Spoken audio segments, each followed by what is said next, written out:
What is up, one and all? I am Breaking Up Brad, and today we are working on the new 3-in-1 Viking ship. So let's do this. I am really excited to get into building this set today. This set is one I was looking forward to a lot when it first came out. And yeah, okay, look, the new castle did overshadow it some, but I do have to say this new set is absolutely amazing for the Viking ship. And let's get into building this thing. I'm really excited to see how the build is, and what it's like. So this is the 3-in-1 Viking ship. So what is up, Skills? What is up, AT17? What is up, average Lego enjoyer? How are y'all doing today? We're diving right in, getting this ready to build. I have not even opened this yet, so we got fresh box opening here.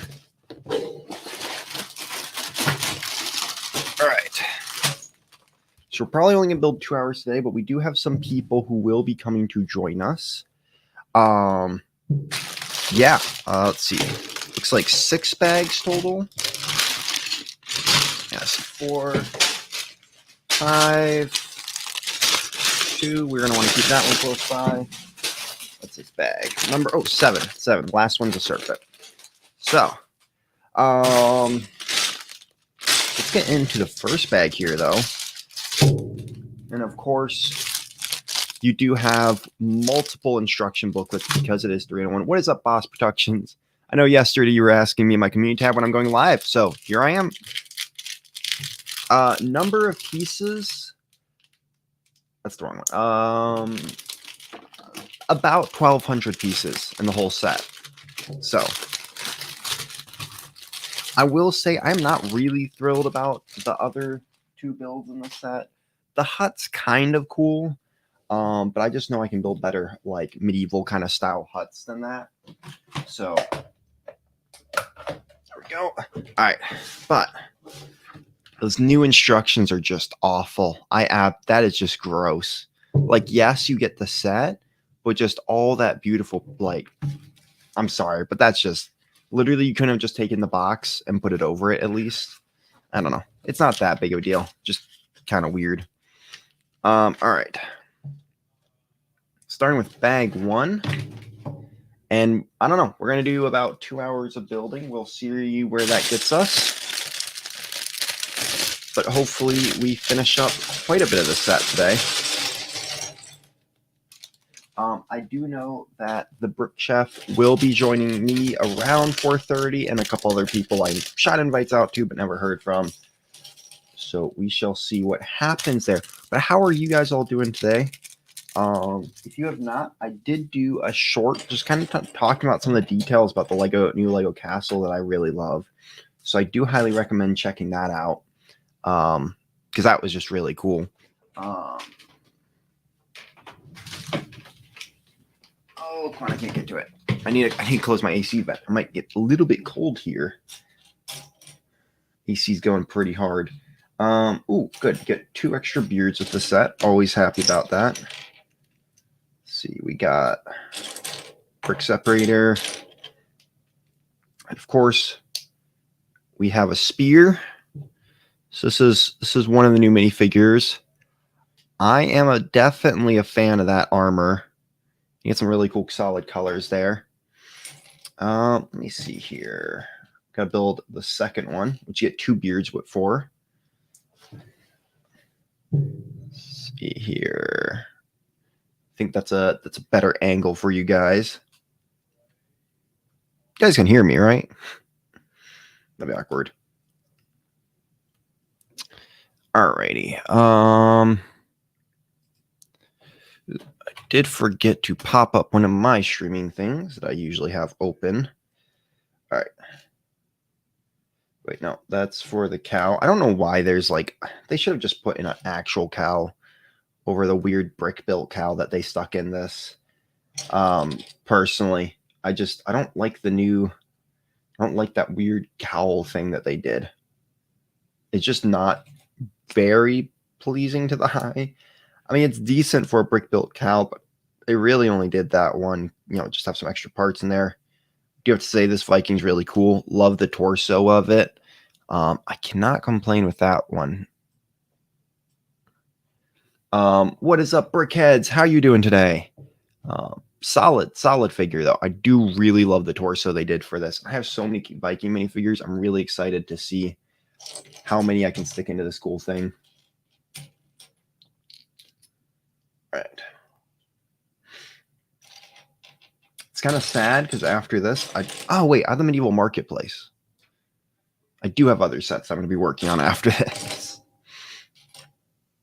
And then my goal isn't to do full streams all the time. It's just like I have sets. This is a good way for people to kind of get my thoughts on them as I do them and stuff like that. So, just figured it'd be a fun thing to do. Did you get any more of the Black Falcons when they came back to Pep? I have as many as I would like.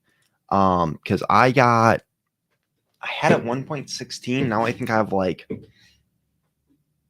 I technically have 2 that are still sealed in a blacksmith. Plus I have 2 3-in-1 castles. Plus I bought like 8 of them off the pab. Or I think it was 12. I think I bought like 12 of them off the pab.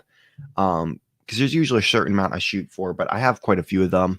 I have a lot of the Red Falcons. So I kind of don't feel like I need any more. But I definitely know a lot of people wanted that. And we definitely are hoping for that Lego put the, I think if the Crusaders get on there, or sorry, the Lion Knights, I will probably do it, but because I do want more of those. Should I get this? I think the Black Falcons versus Vikings Sea Battle stop motion would be pretty cool. Brick Domanion. Yeah, honest, I can't tell you fully yet. Like I can tell you, yes, go after the 3-in-1, the new castle. Sorry, not 3-in-1. Go after the new castle. But this one I have not built yet. I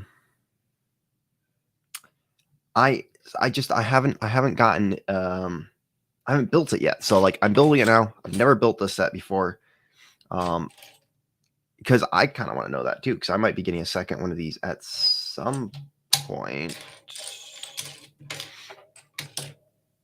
I don't see one of the pieces to the guy.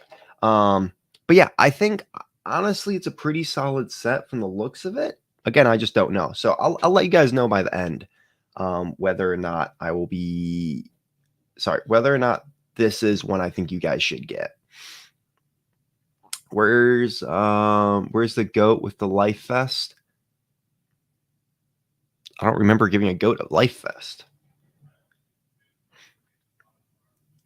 I managed to get 20 before they sold out, but I think that it's that for my Black Falcon army building. I mean, that's 20 is a pretty solid number, especially if you have all other ones of them. Yeah. By the way, the reason I don't want to like tell people, oh yeah, go get this right now is because if I haven't built it, and I tell people that like, and by the end of it, I'm like, oh, this is crap. Yeah, I don't like putting that out, but I do think I will try to very heavily figure that out, and I usually figure out pretty quickly with sets. So, all right, I definitely think this is when I'll be customizing just a little bit. Oh, there's the piece I'm looking for. Bart, yes, Bart. All right, so there is the weird cow. It's not bad. Just not as good as like, when the molded ones, which I honestly really like. They did a good job on that. All right. What is my favorite classic castle? Ooh. I don't know, honestly. I think like the Dungeon Master's Castle is pretty sick. I know that's Brick Monarch's one. The Yellow Castle I love just because it's the Yellow Castle. I don't know for a fact though. Yeah. Playing game this next week. Nice. All right, guys, we do have our first guest of the day. Another big castle person, and I also had him on the show. Guys, it is Ben the Brick Builder. What's going on, everybody? Or howdy, howdy, howdy. Yeah, you gotta do howdy. I forgotta get myself the big screen here. We were just talking about favorite classic castle, not theme, but like set. I'm pretty sure. I honestly don't know. Like, I can't, when I think of castles, I don't think of the older ones because a lot of them I don't like. So, Yeah, same. I mean, the big Forestman set that had like the guy with the black plume, that's a good one. Honestly, yeah, even without the guy with the black, like that's a solid castle. It looks cool. On top of it, it's very interesting one. Like it's like an overgrown castle, and I really like that. Also, I like the forest men, so I think that's called Castle in the Forest or something. it is. That's what Oh the no, that's the Bricklink one. I think that's what that was based off, wasn't it? Well, it's based off of 3 because it's Forest Hideout and a few other ones are also kind of Forest Hideout. Okay. In it too.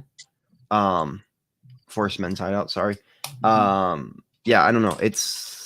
There's a 3 different sets that it's like based off, if I remember, because I remember it's also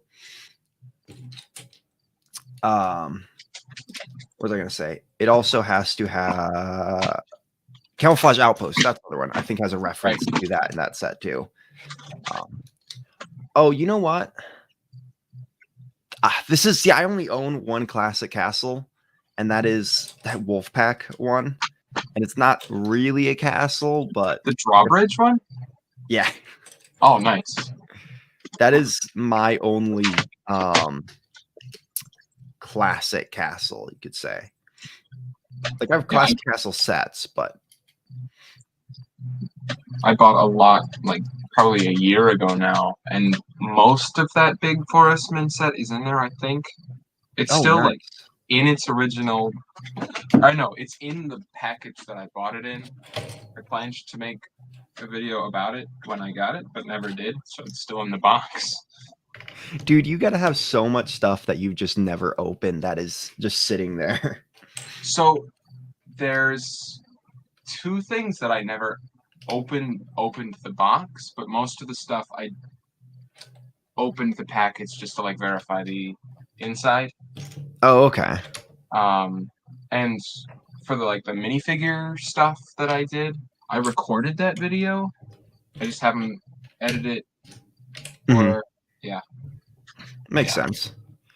We are not getting Bart the Goat just yet, guys. All right. If you want to see what should I do to make 100,000 subscribers, and then you'll show the goat. That I don't know. I always like to do little challenges because I don't want to just straight up. Actually, I will put Bart the Goat in with a life vest at some point though, because I do think that would be funny.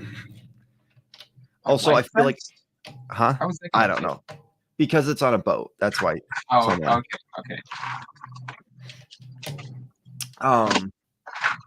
So me and Ben actually went on a buying spree of castle stuff lately.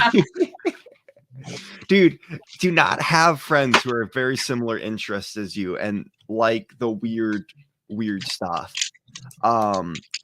We went down. Should we tell them? I mean, kind of. Yeah.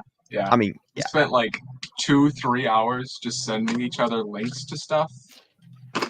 And it was foam Legoland shields. Now, if you don't know what these are, they're basically the shields that you can buy for kids, and they're like foam shields and swords.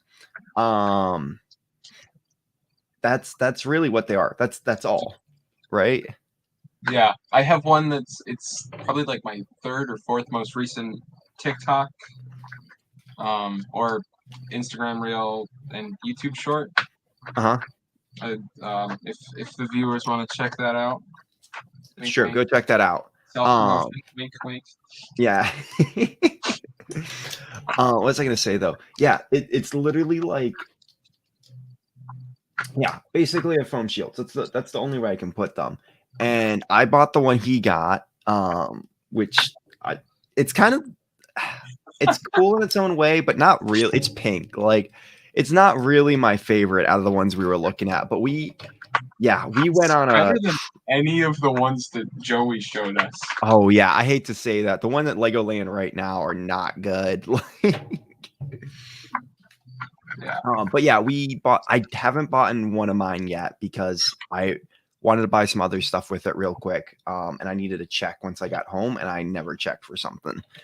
So yeah. All right. Some questions here from the chat. I'm so sad I sold my old version of the Viking ship. I might get this one though. I just think 100 would be a better price. Actually, I've seen it at Walmart for 100. I think Target or Walmart. I think it's Target. So if you want it for cheaper, I think Target still has it for cheaper. But yeah, I do agree 100. But like also price increases just shot up. So what are we gonna really do about it? Yeah, the original one was really cool. I really flag is ginormous, or the sail. I mean, it's ginormous. Oh gosh, the whole ship is. It's huge. Like I can remember seeing it in like catalogs, but I didn't see it in person until Brick Universe. I didn't know how big that was. Yeah, no, it really is big. Oh, Raul, I don't have a Target at Walmart. Oh, I guess you can't order to. Zavi, I know a lot of people swear by that site. You might they have deals and stuff like that. So I want them to sponsor me so badly. You just gotta reach out. It's not as good of a deal as you might think. Honestly, I've heard. Yeah. I would talk to Matt about it. I won't say anything else. Yeah. Last night, I put it in the group chat, but I got reached out to by it was a hiking sock company. And what? Yeah, they were like, "Hey, we saw your videos. We want you for this campaign."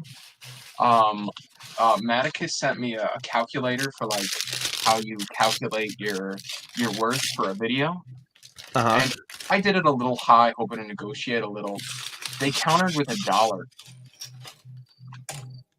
They were just gonna pay you $1? I think they wanted me to do it for free. Oh yeah. Yeah, no. Yeah. So I countered their counter with $1 more than what I had originally put in. Yeah, that's weird. I'm a little Also, bag 1 is done, guys. That was compared to the castle, this is a very much quicker build so far. We might actually finish this in 2 hours. All right. But yeah, you might be able to find it cheaper other places, and if you can find it for 100, I would recommend it.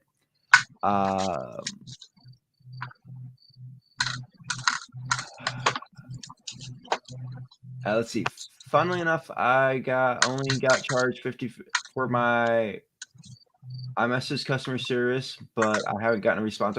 If you only got charged for $5.55 of the $30, and you still get the stuff, I'm just gonna say go with it. Like, no complaints. Yeah, I mean, I would then go just buy more. Let's see.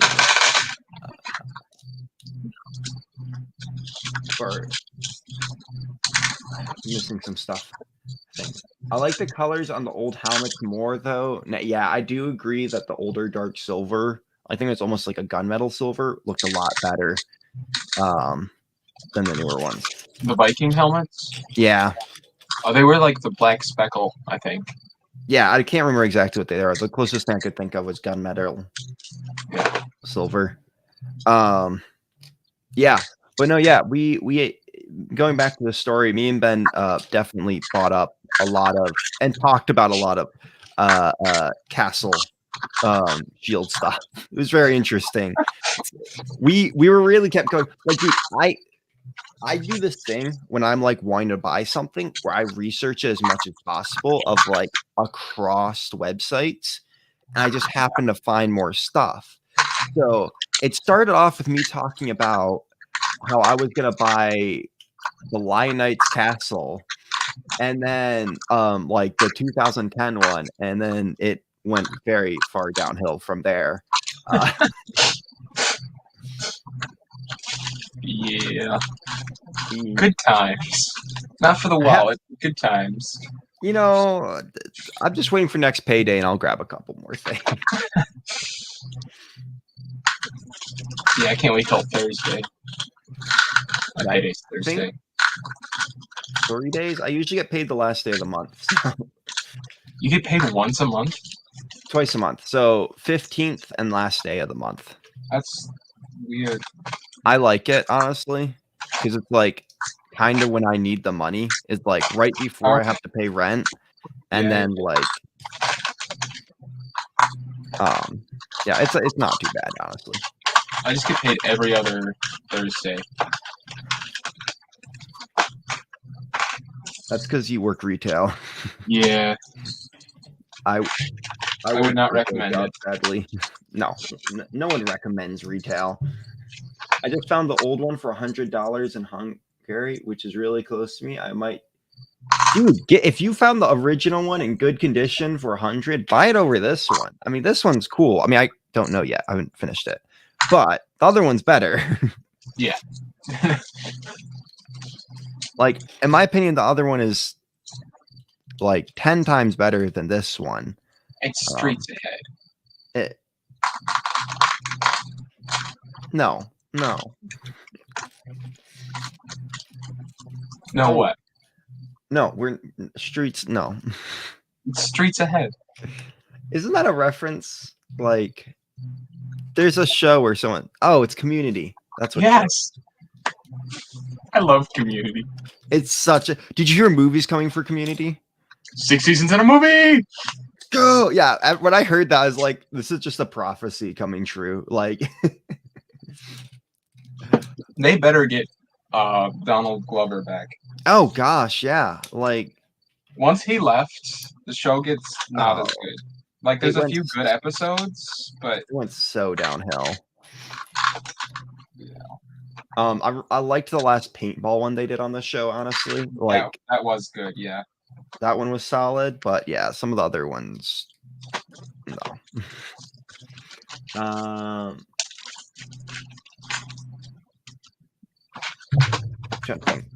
Oh, so that one message seller that I sent you, that was like, yo, man, like, I'm gonna get this, and then literally they like didn't get back to me. No, which one was it? It was the one with the bull knights and all the horses. I sent you the listing on Macari. Yeah. Literally, like, they messaged me like, oh yeah, we can do that for you, and I was like, what? I thought someone already bought this. Like, so I guess someone backed out last minute on that.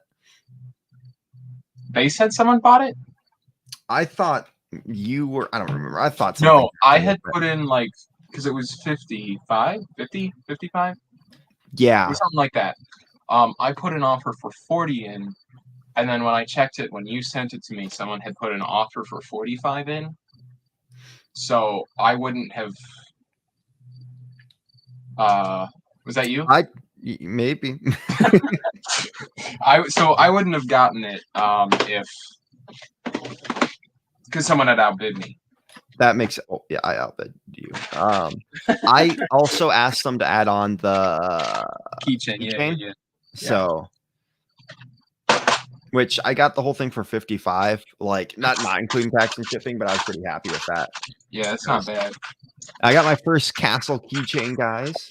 Not exactly the figure I would have wanted to have a keychain of, but yeah.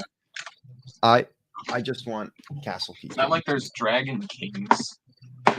No. Well, there's just the one I really want, honestly, if I could get one of the keychains. There is, how the hell is this?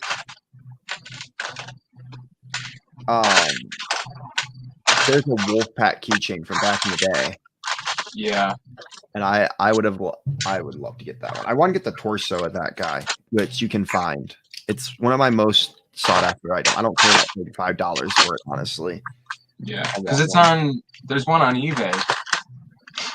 Is there? What? It's the torso on just like the regular. There's just like regular legs, head, hat. Which is what it kind of wolf packs, and it's $55. Oh right, I saw that. Yeah, I felt like that was too much. I think I offered them like 30. Oh really? Yeah. Also, it didn't come with like a fake Lego warg, too.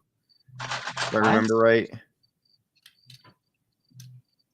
If I remember right, it came with some fake Lego too. What are you saying right now? It came with fake Lego? Yeah, like it came with, I thought it came with like a wolf thing that one of the guys was riding. Maybe it was a different one I was looking at. Yeah, I have no idea what you're talking about. Yeah, okay. I just finished my Lego Viking mock. Nice. What did you do for the Viking mock? Is it like a Viking village or?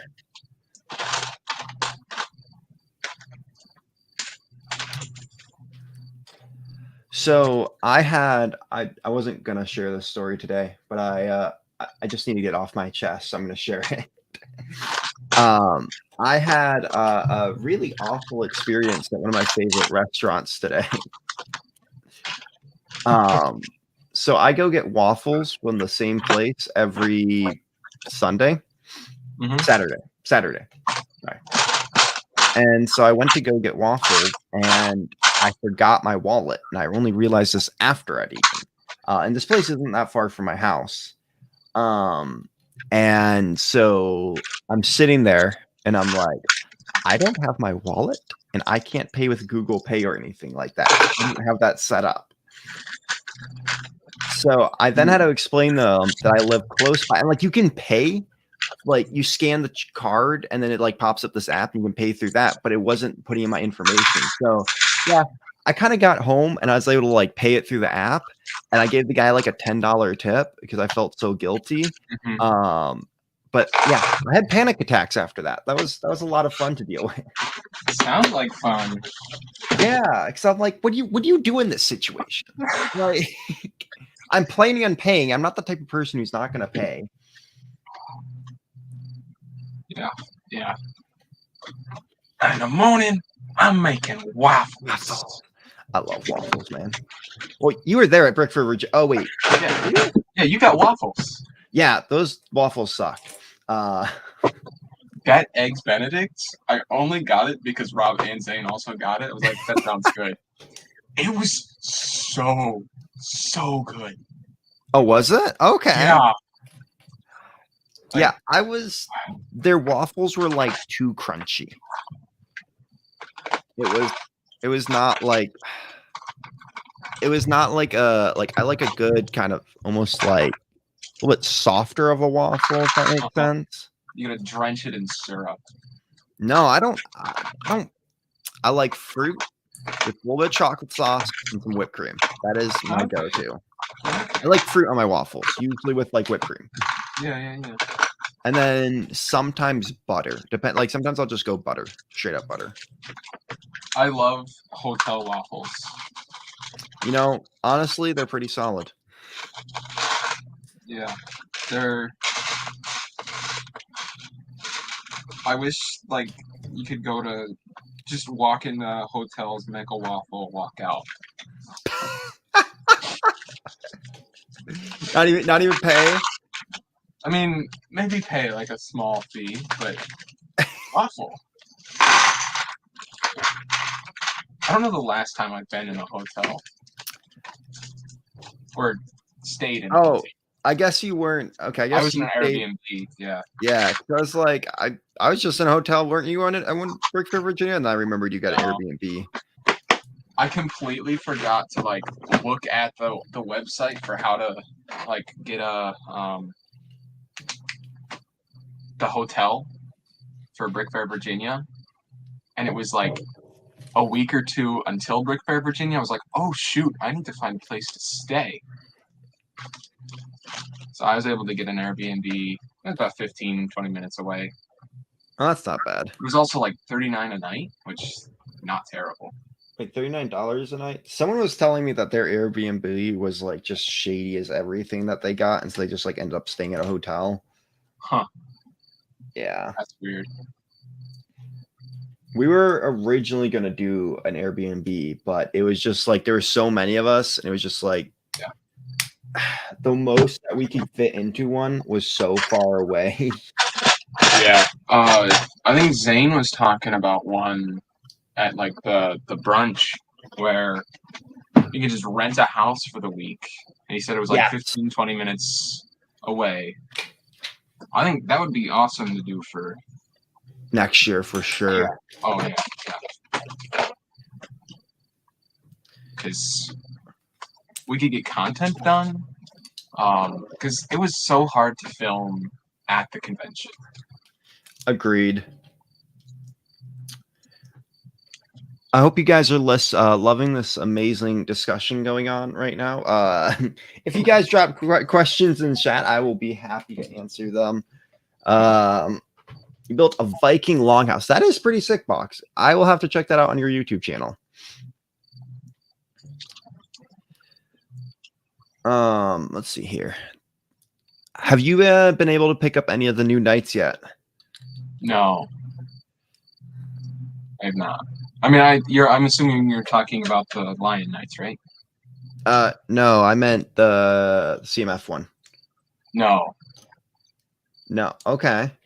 I've been calling like my local Kohl's like every few days. I called this morning and they were like, "Are you the guy who keeps calling about the Lego minifigures?" Like I started saying, "Hi, I'm calling to see if you have," and then they said, "Are you the guy?" They haven't gotten them yet. Oh, that sucks. I'm gonna check mine tomorrow because I really need to get myself one of those. Because everyone I see has been having amazing luck with them, like crazy good luck, and I'm just like, how? Like, yeah. Oh, I saw someone on TikTok today. They were posting about like the new Build a Minifigure stuff, and they said that the Falcon Knight, like the Kingdom's Falcon Knight, that armor piece, was in the Build a Minifigure set thing. where? At the Lego store? Yeah.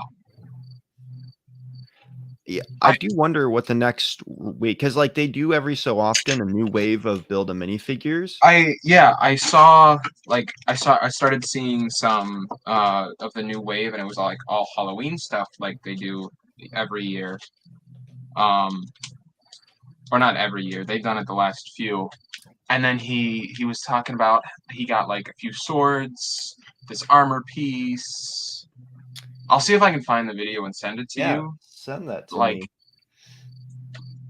If they show up and build a minifigure, I'm gonna be so pissed. Because I spent like $2-3 a piece on them.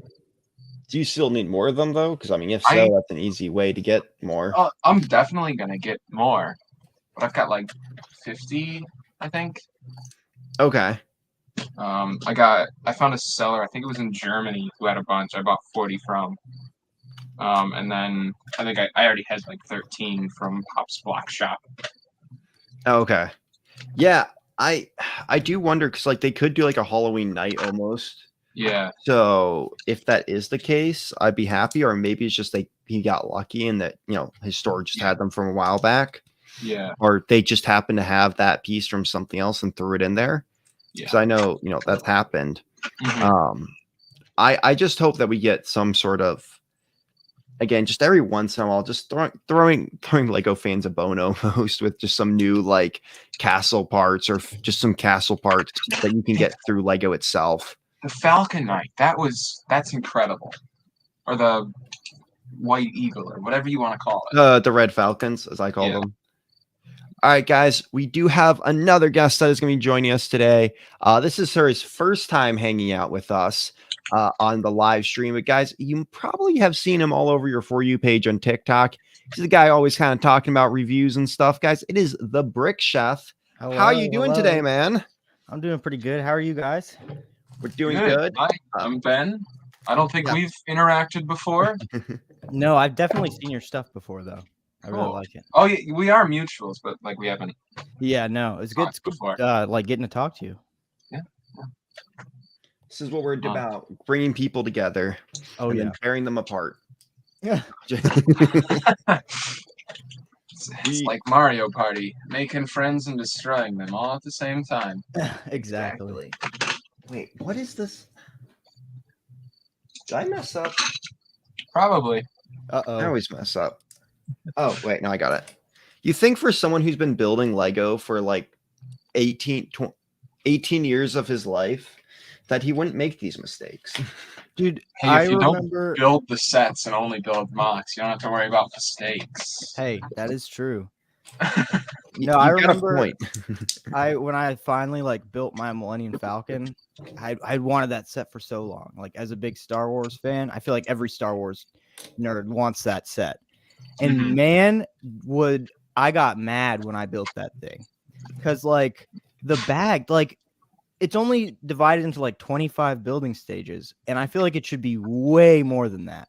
Cause like Does you're surprise pouring me. out like bag one and it's like 4 or 5 bags of pieces. Whoa. Damn. Yeah, no. So like pretty much every bag, you have your extra pieces, right? And then it's Mhm. like, Yeah. if you have anything over a 1x1, you messed up somewhere. And Yeah. it's like every bag, I had something like that. It's like I can't That's not notice it, fun. and like I'll go back over and over again trying to find it, but I just can't. Like, oh, it frustrated me so bad. That so I have the UCS AT-AT. I got it right before I left the Lego store. And I've been thinking about building it, but I'm just like, that just at some point doesn't sound super fun to build. Like, It's a big also, gray dog.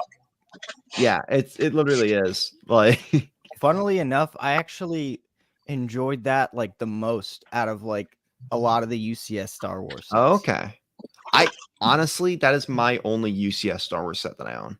Because I'm a big fan of Star Wars, but I prefer the smaller stuff. But at the same time, I kind of moved away from Star Wars more lately. So, Hey, you're Castle Man, so Really? I hadn't noticed. oh yeah, no, I don't own any castle stuff. Let me just cover up all these castle things on my walls.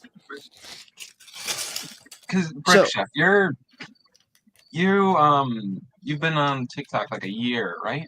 yeah, like literally just over a year now.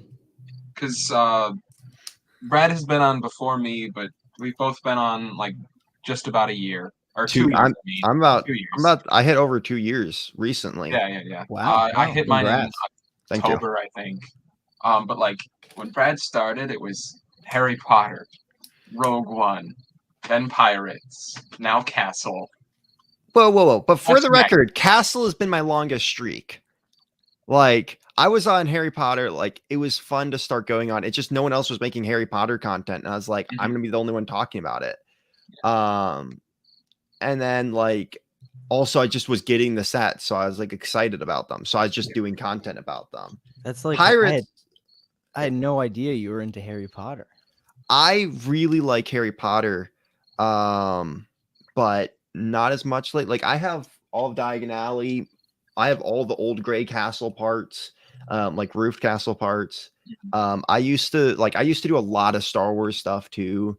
I have a lot of interests, but they've just kind of dimmed down to one thing more recently. Well, I mean, Lego's so expensive, and if you can dial your like control your addiction to like a single theme, like that's when you can start like completing sets of sets, like and That's true. actually being able to like acquire everything. My problem is it hasn't made it cheaper for me because I buy so much used Lego. I literally go and buy like, thousands of dollars worth of just like older Lego castle sets and minifigures and the works. But no, you are right though. I mean, because like you can actually feel a little more of a sense of completion, I feel like, because you kind of start collecting more of an individual theme. Yeah, no. Like I know for me, like every time a big release happens, since I like to review stuff, I try to like get as much as possible, but it's like I'm never able to buy it all. Like it's not feasible. No. So I have to like dip my toes in a little bit of everything gradually so I can like touch all the bases, Yeah, no, and that's honestly a good way about going about it. The hard thing right now is for like the review world, like that is kind of dominated by the people in land just because they can get the stuff actually early. Yeah. Which gives them a level up on people. For Unless sure, for sure. I've been like given sets, I'm never gonna do reviews because it's such a saturated market. It really is. Oh yeah, So- no, No offense. no, like that's like why I got into it. It was because it is such a saturated market, but I feel like all the reviewers like do the same exact thing with Yeah. all their reviews. There's no like variation to it. Well, guys, I was not expecting this, but the one and only Cy O'Connor just joined us too. How are you doing, Cy? I guess we're having a full party in here. I wasn't expecting everyone I invited to actually show up. Well, if it's a pool party, let me get my trunks on. No, I take it you said pool party or a poo party. I don't know, but that video was something else. Dude, I don't know why that blew up. Like, it's just me talking about how there's a toilet in the new castle. I think it has. It just shows the maturity level of everybody, especially the adults. Oh my god, he said poo. But as well, 48,000 likes or something, and I was like, "Holy crap, where'd that come from?" But yeah, no. It's my second most viewed video on TikTok and Instagram, and now it's my second most viewed. Sorry, it's my most viewed video on Instagram and second most viewed on YouTube Shorts. So yeah, and for some reason it blew up on Facebook Reels too. Facebook have Reels. Yeah, Facebook has Reels now. I'll have to check that out.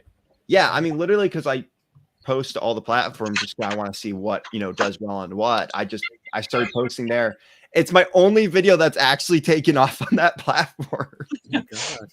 And the worst part is I accidentally posted it in the wrong area too.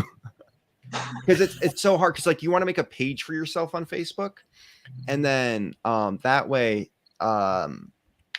yeah, it's just kind of like its own thing, and like people can just follow you and stuff like that. And I accidentally posted it to the Instagram I made for Bricking Up Brad. The Instagram, the Facebook I made for Bricking Up Brad. So it didn't actually go on my page. Yeah, it's weird. I don't really fully know how to explain it. That's hilarious. But yeah, Cy, this is Brick Chef and Ben. If you guys don't know Cy, he is an amazing content creator out of Ireland, where they actually just got a Lego store, their first ever Lego store. It's a very important detail. We did. And I swear I was overwhelmed when I went in there, and it was just amazing. And, we spent a lot of money. But we were invited to the pre-opening the day before the grand opening, so that was pretty cool. So we got to go in, when it wasn't busy and there were no kids wrecking the place, although the adults were wrecking the place. But it was good fun. But I did get to see the castle on display, and it looked amazing. It is a fantastic set. In my personal opinion, the best castle Lego has ever put out. And I know castle fans will fight me on that, but if they actually build it and see the depth to it, it is the best one, hands down. Absolutely. Definitely. And you don't even see the full thing when you actually see the castle, because there's like all these underground passageways and stuff to it too. Like all these like hidden details that you really don't see when it's all folded up and stuff. But like once you start like it's supposed to be a display set, but you can tell the designers were just like, I also want to play with this. Like, yeah.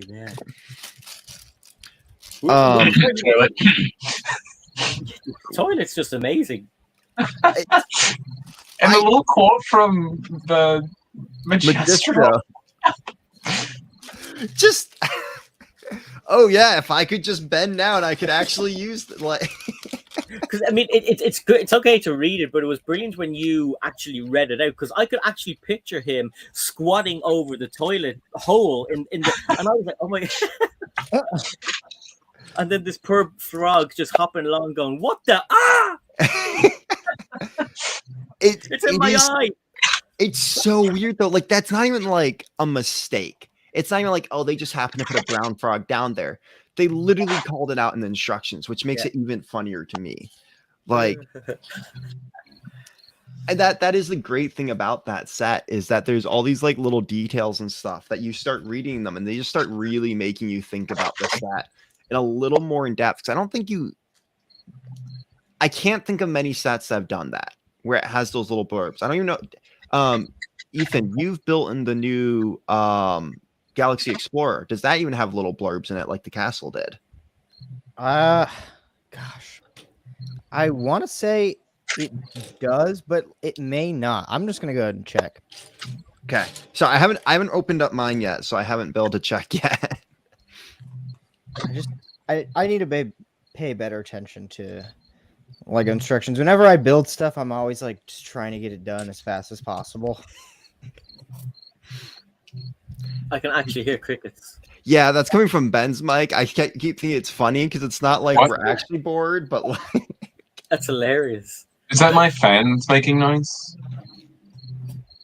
it might be, but it sounds like cricket. Yeah, it does. Someone speaks, there's a silence, and it's just cricket noise. It's like, ah.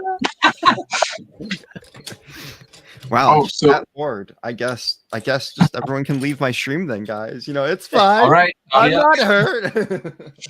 So with the Facebook, we were talking about that earlier. Yes. I don't use it as like social media, but I might get into it. Beyond the Brick posted one of my builds. No, on That their is Facebook. really cool. My spaceship that I had at Brick Fair. It wasn't it was was a more like the ship from. Treasure Planet. That's what Yeah. my inspiration was. Out of curiosity, did you space steal that ship. from Stud Buds? Because we literally talked about that becoming a set on an. You know I don't episode. watch Stud Buds. I think you say that so we can't throw copyright claims at. Not joking. So here's the actual thought process behind it. So Rocklug, which you need to start showing up to meetings. I have a busy life. Okay. The monthly build challenge was futuristic / modern military, and Okay. I could have done something that was like it, but then I was like, I just watched Treasure Planet, and then there was a bit of discourse in like the group chat whether it was actually futuristic / modern military, and someone quoted, "If pirates aren't our future, I went off this ride," and I was actually on the mock card, and they decided it was. But I had won the previous month's challenge, so I was one of the judges, so I couldn't actually participate. Oh, okay. That's cool though. Yeah. Like that.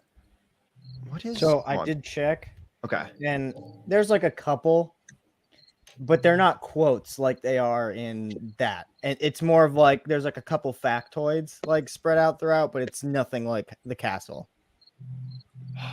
That's sad. Like that. I guess they don't really have characters that you could kind of do that with. But I want, if Lego brings back more castle stuff, they have to keep dropping those in because that's just so much fun. So the question is, Sai, are you going to get the castle? Oh, definitely. Eventually, I won't get it yet because there's a few sets that I want to get. They're going to retire soon, like the Haunted House and Ninjago Gardens and For stuff sure. like that. But that castle is just definitely. So I fell in love with it. I liked it. Saw it in real life. Fell in love with it, and I was like, "Oh my god!" And especially just it's always going to have a special place in my heart after like that live stream the other day where you were like, you found the toilet. It's just like. It's just so funny, and for some reason with you guys as well, you think I have a fascination with poo. Every time I talk Block Studios, he's like, "Hey, poo," and I'm like, "Oh, come on!" But yeah, no, it definitely just remind me of that live stream. I mean, okay, so for back context, he was on Stud Buds, and he kept talking about just every topic seemed like it was about poo. It felt like we kept bringing it up. I think, didn't you do something to one of your modulars? Yes, so in the detective's office, above Al's barber, there's a toilet. So when I built it, I left a brown stud in it because it didn't have the poo pieces back then. So just left it because sometimes people don't flush the toilet. But then I changed it and I put a trans stud in as you know, because you know, why not? But I think we were doing the we were doing the tiers for Hidden Side, and we came across the one with the porta potty and the poo shooter, the disc shooter. That's right. Of course, I was telling the guys like, "Oh, this shoots out poo," and they were like, "What? No, it doesn't." I was like, "No, it does." So they looked it up, and oh my god, it shoots poo. this is the conversations we get out to into. So Yeah. the goat boat looking good. Fleet. No, this is not the goat boat Fleet Nork. This is an actually good Viking ship. Like, okay, the goat boat's cool in its own way, but it's dark tan. It's doesn't even have a sail. Like, how are they going to go on the open ocean if they don't have a sail? You'd be surprised though, Brad. Having built both of them, they have very similar building techniques, just like down to their core. They're very. Whose side are similar. you on? So actually, no, I haven't built it. It's very because you built both. What do you? Go back to The that Viking conversation. ship That was is, interesting. Like, is longer, it has like a more like sturdy base, but they like feature. I don't think you've gotten to the part yet. I'll go grab my goat boat. Okay. I'm just following the guys on TikTok. Brick Chef is he just Brick Chef on TikTok with a red kind of logo? Yes. Okay, yes. there, you're back. Yeah. Okay, cool. But this part, they use this piece. It's just like in dark blue. And like you can kind of tell you're building them right now. These are kind of similar the way they have this part built. Oh, okay. It's definitely not as big though and as hefty No. as the Viking ship is. It's also half the price. Yes. Yeah. You can't really argue with that. I just thought it was funny. They're very similar. It doesn't surprise me if you do something well on one and you can make it into another one pretty easily. I am kind of scared that the only reason they did do the goat Viking ship is because they were making the goat boat already. And they're like, well, we can just upscale this and make some more money off this whole thing. I don't think so. I think they had probably been planning this Viking ship for a while. They've been doing this pattern, if I'm not wrong, right, where the Creator 3-in-1 has been like a classic Lego theme. That's true, because they did first with Pirates, from what I can remember. They then did Castle, and then they did Vikings, which is technically a sub theme of Castle if you want to really get down to the nitty and gritty. But yeah, no, I agree, and I do think at some time we need a classic space 3-in-1. I think that's probably next. I have a feeling, especially with them bringing back the classic space figs, like, and to me it's like also kind of makes sense. I do want to know if the target vote was influenced a little bit by them, and that's why we got the Viking set. So like, oh, we already had the Viking stuff, so let's just do that one. Because I do notice that Lego tends, especially I noticed with Star Wars recently, like they get one figure in a set and then they just start using it like 3 or 4 times. Yellow Commander. So it will be interesting to see what they do next, especially for the 3-in-1 line. But I think you're right. I feel like a classic space set is in the works at some point here soon. What I want them to do is I just want them to, because I know these 90th anniversary sets have sold very well for them. I just want them to bring the themes back. They're constantly talking about how they don't have enough in-house themes, and every time they make a new one, they can't keep it around for more than 2 years. It's just like, bring back these classic themes that you already have the rights to. Everybody wants it. Like, and there's older fans, like let's say Space. We know Fleabnork, we know Frazoom. Older fans.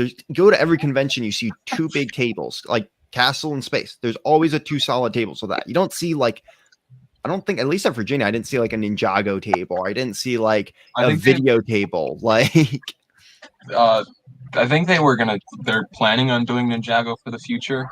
Oh, okay. Like, there was a really big Ninjago city that was awesome. That's true. But no, you're right though, because like there is a fan base around them. And honestly, I was talking to Ben about this because he was like, well, I don't think that Lego would bring back the full Castle theme that would last. I'm like, honestly, all you need to do is put out 3 sets of each every year. So you do next year, do a big tournament set, because you made the horse Spartans for the castle. So do a tournament, because that would be really cool. And they also moved more away from the war side of stuff, I've noticed, which, okay, that's fine. But like, do a tournament set. That's, still kind of friendly. It's, could do a couple different factions, bring in an older one, do a tavern or, some sort of inn, kind of like a building. and then do a $50 because the kids want something cheap. A royal carriage being ambushed. Yeah. 3 simple sets right there that they can make bank off of. And then, like, because I've talked to Brad a few times about this, what they Yes, a few used times. to do is they would, one year they would do pirates, one year they would do castle, one year they would do space. And they should just bring back that cycle. I agree. Sai, any thoughts on this? You're quiet down there. Totally. Yeah, no, I agree, because I mean, every time they do bring something back, it's extremely successful. Like Barracuda Bay was like, that was out of stock for so long, but they unfortunately retired it, I think, too quickly. I think that should still be on the shelf, Especially with because the 2 sets that are out right now, especially.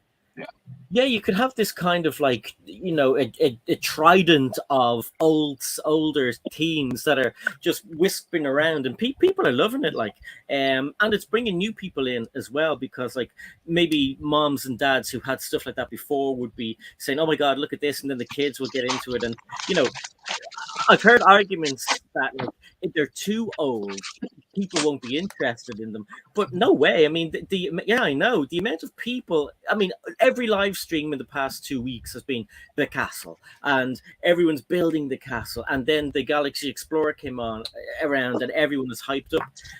You know, so if they did bring back that cycle of the sets again, I think that's a winner. And as you said as well, I mean, just bring back. They don't even bring back big sets. They could bring back smaller sets. I mean, like I really like the idea of the carriage. What did you say? Like a carriage raid? Carriage ambush. Yeah, like I mean, they used to have something like that back in the day. Yeah. And I love those old style carriages with the horses and, you know, some treasure on the back and everything. For sure. And like, you know, there used to be some pretty solid sets back in the day that were just kind of like, you know, like kind of near when the faction, like the theme was dying. That was just solid. Yeah. Like yeah, no, you're right though. And I think the hard thing that they're missing out on right now though, and I know a lot of people in my chat will agree with me on this because they are younger fans. They're not making the sets pricey enough for younger fans to be able to get. Like, I will happily blow $400 on the new castle, but or you know, even $100 on the new space set. But it's usually not in the price point where they can really get one of those easily. Yeah. What was the evil wizard called? I can't remember his name. The blue one? Which one? The blue. Wait, which evil wizard? There's been like 4. With the all in black. All black. From 2013 or 2007 or I don't know. Yeah, oh wait, Willow. There was an all black one in the. What you mean the witch? He was in Lego. He was in Lego Worlds, the game. If you remember, if you've ever even played that. Yes. 1 second. I wanted Lego. Wait, Lego Worlds. Oh wait. I'm thinking of Lego Universe. Never mind. Lego Worlds is like the Minecraft, not Minecraft like, but it's like you can just build whatever, right? It's like free roam. Yeah. Oh, here she is.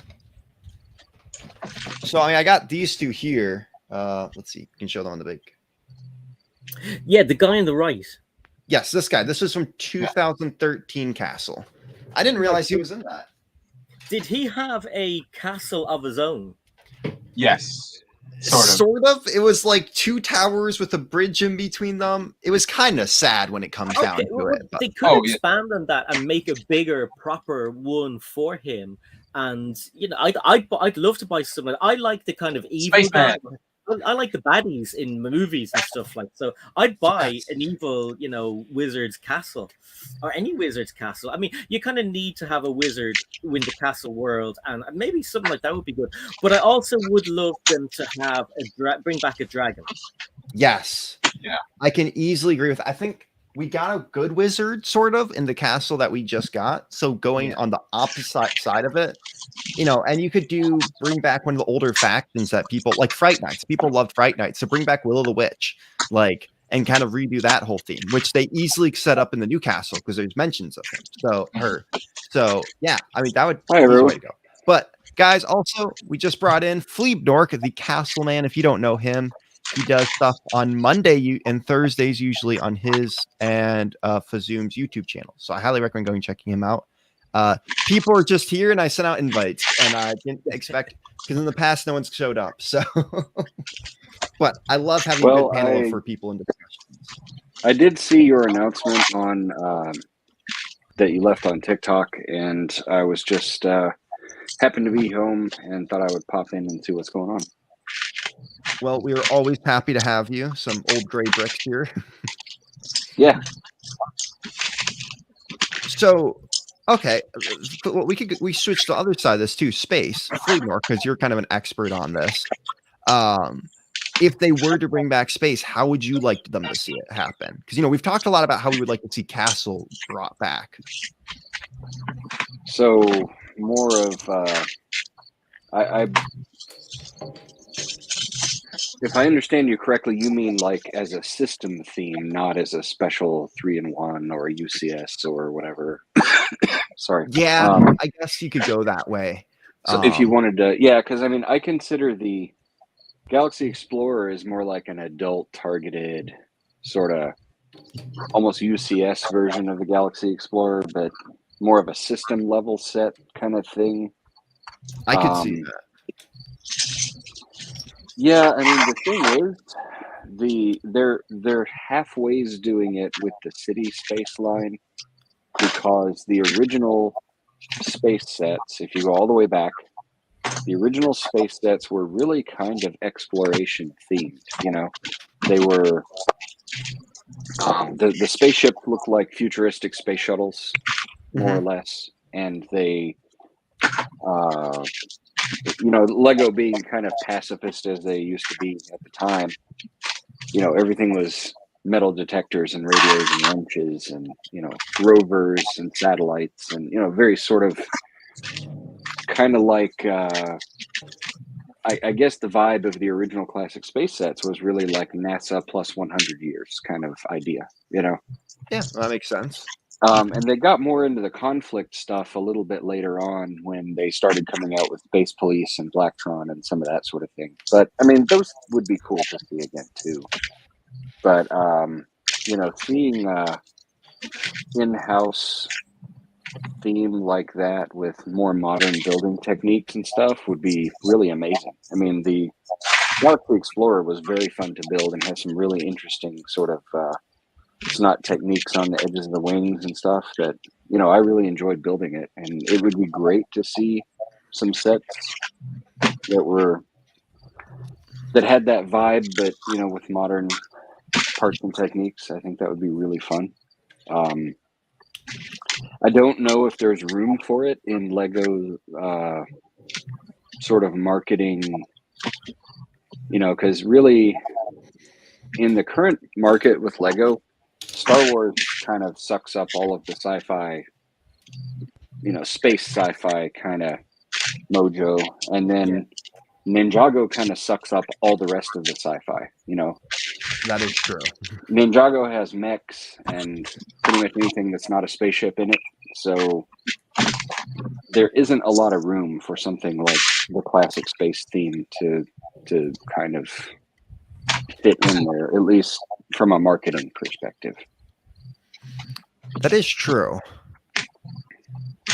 While I think about it. Any of you guys want to jump in on this, Ben? Isn't like I know for the Ninjago, isn't there rumors that this is the last season or something like that? I think there is rumors of that, but if I'm not, that happens pretty often with Ninjago, doesn't it? Because they did end it in it was somewhere like 2013 to 2015, and then they realized, oh, we've got a serious market here, and they brought it back.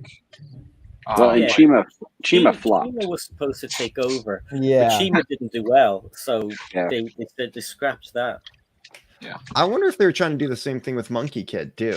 Like they were trying to use that as it hasn't flopped, but it hasn't done amazing either. I think their initial idea with Monkie Kid, if I'm not wrong, was to kind of lock down the Chinese market because since they had finally got rid of Lepin, they wanted to make a solid presence.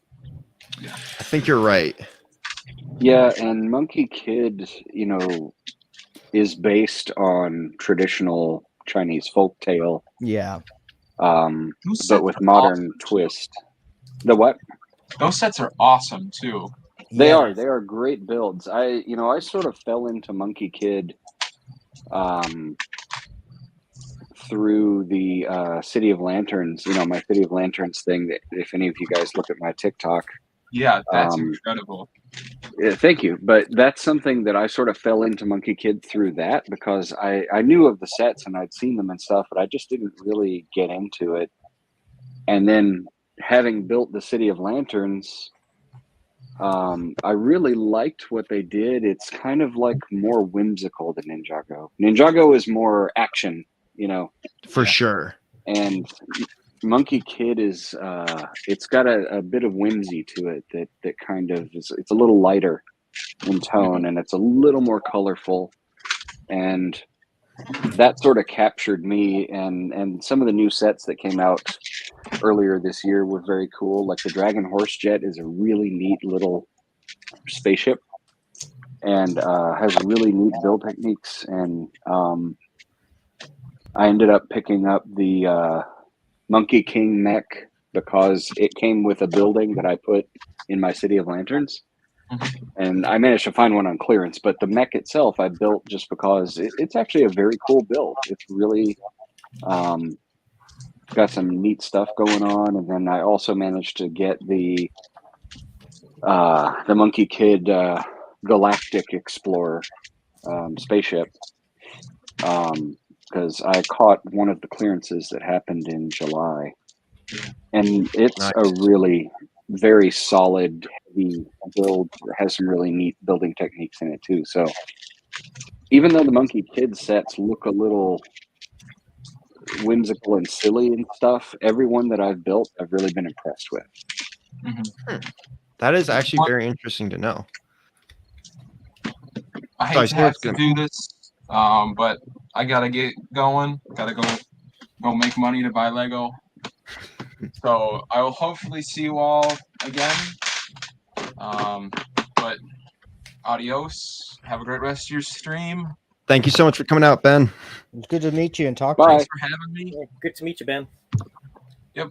Good meeting you guys too. Where's the end button? Leave studio Correct. bottom. Yeah, yeah. Or you can just close the window. Oh, that's true. That's true. It's funny because we got two people down here who actually run streams quite a bit, and then there's me who also runs streams quite a bit. So it's like three of us who just like so much experience with StreamYard of using it like every day almost.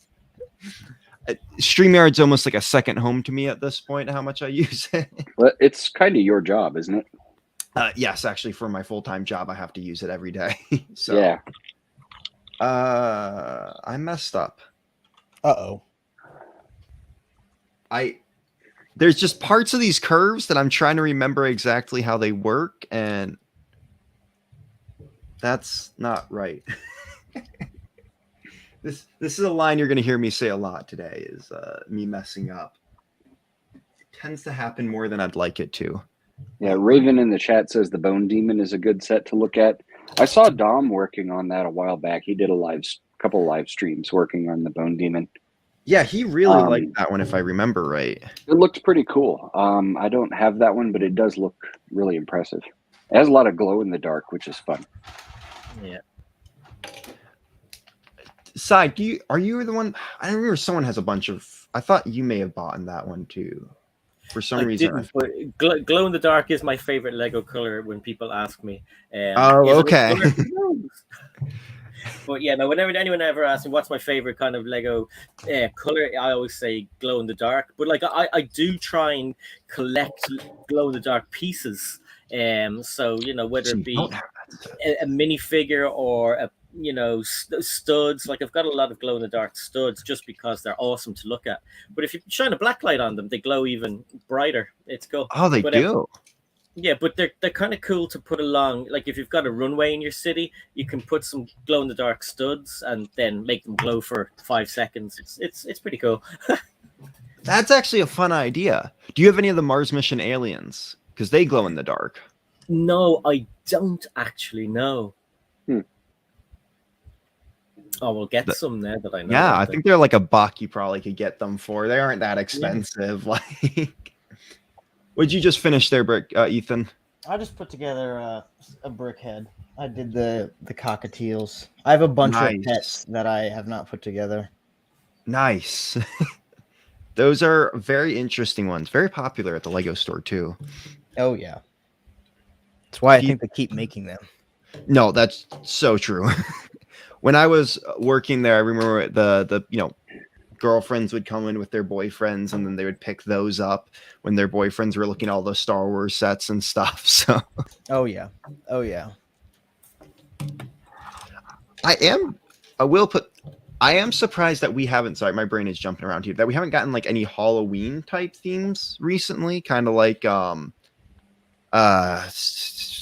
Hidden Side and stuff like that. Well, they have the rights to Universal's like monsters or whatever, and they did that one Brickheads, and it makes me so mad because I'm like, where are all the other monsters in Brickheads? Where's like a set with the Universal's monsters? Like, what are we doing? That does surprise me then, because I mean, like that's a big market right there. There is I know they did, like Frankenstein did really well last year at the Lego store, and I wouldn't be surprised if we got some sort of like werewolf or something like that this year. Frankenstein's Bride really would be the next one to bring out. Oh, that's true. Yep, it makes sense. The new the CMFs, the new ones, are all like costumes. You know. Yeah, I do like that. Yeah, I have them all. I like right the here. costume. Oh, you already got them. Nice. I found them at Kohl's. Yeah, I've seen a lot of people getting them there. I need to go tomorrow. It's corn. I love that snowman. The corn song. Yeah. Well, he's got the popcorn dude there, so yes, yeah. No, I'm a little bit disappointed by the newest wave. It's like, I don't know. I'm not a big fan when they do all the costume guys. I like the Knight. The Knight I'm buying plenty of, but of course. I mean, it is just an amazing looking Knight. You can't go wrong with it. Well, but it also has the classic Knight's little crown thing on there too. Exactly. Isn't that the yellow castle? Yes, that is. Far back as that? Yeah. That is the original castle Knight. Like, and if you actually can take off the armor, and she's got a very nice torso underneath there though too. So like you can really army build with her well. So for those people who are looking to army build, that is the one that you should be going after. Just from my standpoint right now. Yes. Camera is not very good. I really like the little horse like piece. It's just like, oh yeah.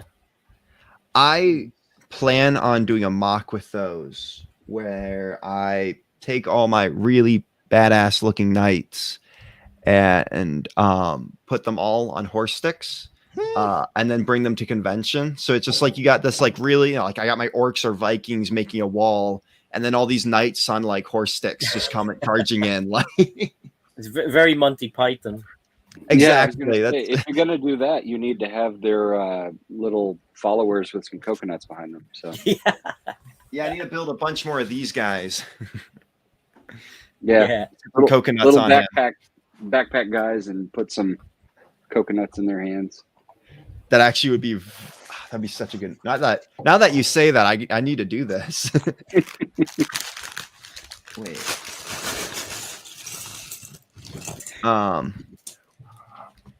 Any big purchases for you guys coming up here? No, not myself. I went crazy buying Galaxy Explorer, so I'm on hiatus. How many of them did you get? I bought 3. Oh, okay, so you don't have the Magic 4 yet, then. Why is 4 magic? I thought 3 was magic. I guess 3 is the magic number. I don't know. Everyone always says they're going to get like 4 something, I feel like. Yeah, with the Galaxy Explorer, if you buy 3, then you can buy all 3 of the classic space ships, because anybody who doesn't already know this, the designers released instructions online for the other 2 ships. So you've got the Galaxy Explorer, you've got the Space Cruiser, which was a little bit smaller ship. And then they also had the instructions for the Space Transport, which was the LL-918. Okay. So it's a little ship. They all kind of look the same. Well, the LL918 was a little one-man ship that was released Oh, European okay. only. This little bitty ship. That's cool. So- Wait, so did they put them on Rebrickable, or like where did they stick them? Or is it just on Lego.com? You know, I'm honestly not sure exactly where. I mean, I found the links through. Somebody had an article about it, and that's where I found the links originally. But I think they're on. They're on the official They're on instructions somewhere. app. Okay. Oh, okay. That's really cool that the Lego designers did that. Like, that's not something you usually see come out of Lego Mhm. set. Again, which is like something they used to do back in the day a lot, which was, oh, these are the different builds you could do with something. Yeah.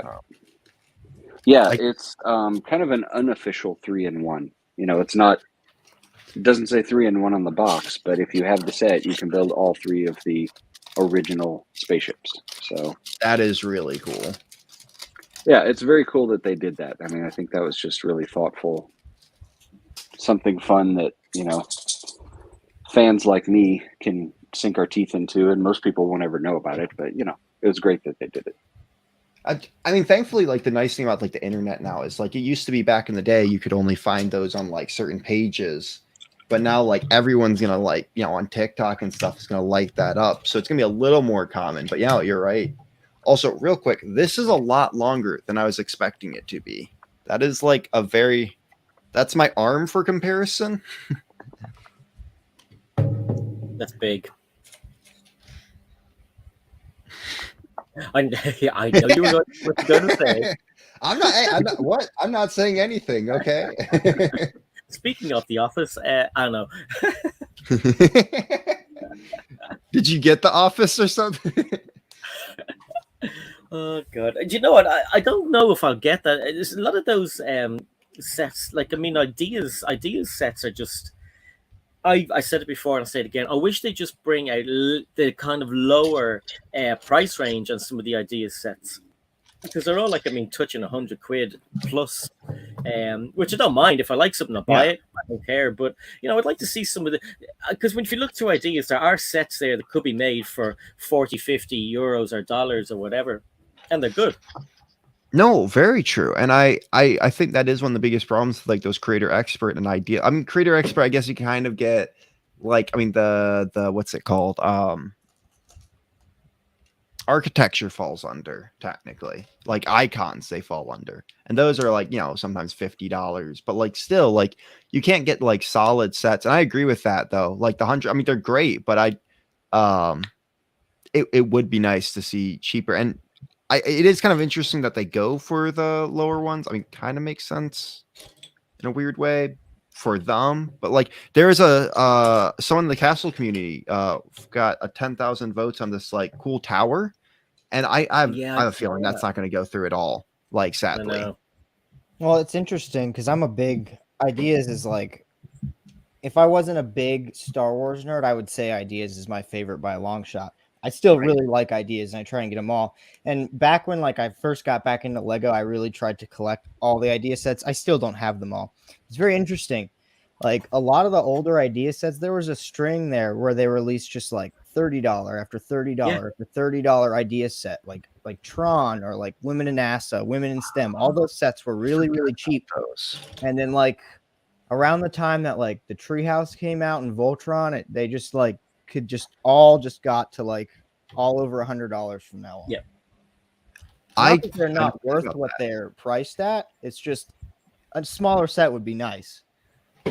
Yeah, because like okay, as I was saying earlier, look, if $100 castle comes out, I'm going to be there day one buying it.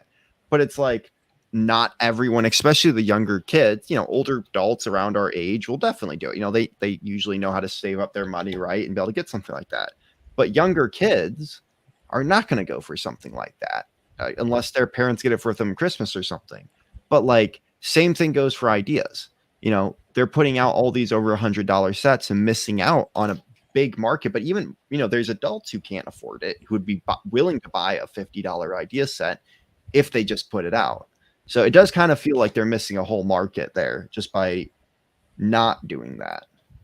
What was the price on the Sonic set? I was about to say that was $70, and that was like, I think, the cheapest idea set in recent times. Yeah, A because great. I was trying to think of one that was under 100, and that's the last one I could think of. And Yeah. then I think next to that, after that, would be the $100 Jazz Quartet. It's like the next cheapest one they've come out with recently. That is also true. Well, and it seems too that they now have like, because they do all these competitions with ideas now, and it's like, oh, design a GWP, and it's like they want you to submit your smaller builds to the GWP things, and then it's like submit a big build to actual ideas, you know? Yeah. And then you still have to spend $100 or so to get that small GWP anyway. Exactly. It's like, wow. Whatever, wasn't there a space GWP contest that I never saw anything happen with, unless that was that weird like room? That was that weird cardboard Cardboard, thing, yeah. I think. Yeah, it was the cardboard box thing. What? It was something that all of us space fans were very frustrated by that, because we're like, okay, it's a cute idea, but it's not a space set. No. That is so weird. Which one was the one that won the most recent competition they ran? Which was the one that involved like motion? I don't know if I know which one you're talking about. They ran. I'm gonna look it up. They ran pretty recently one where it was for another GWP, but it was like the set had to include like gears, and there had to be some sort of like movement to it. I don't know. Yeah, I don't follow those as closely as I should. Oh, I think I found it. Yeah, this like tribute to Galileo one. Oh. That's interesting. Yeah.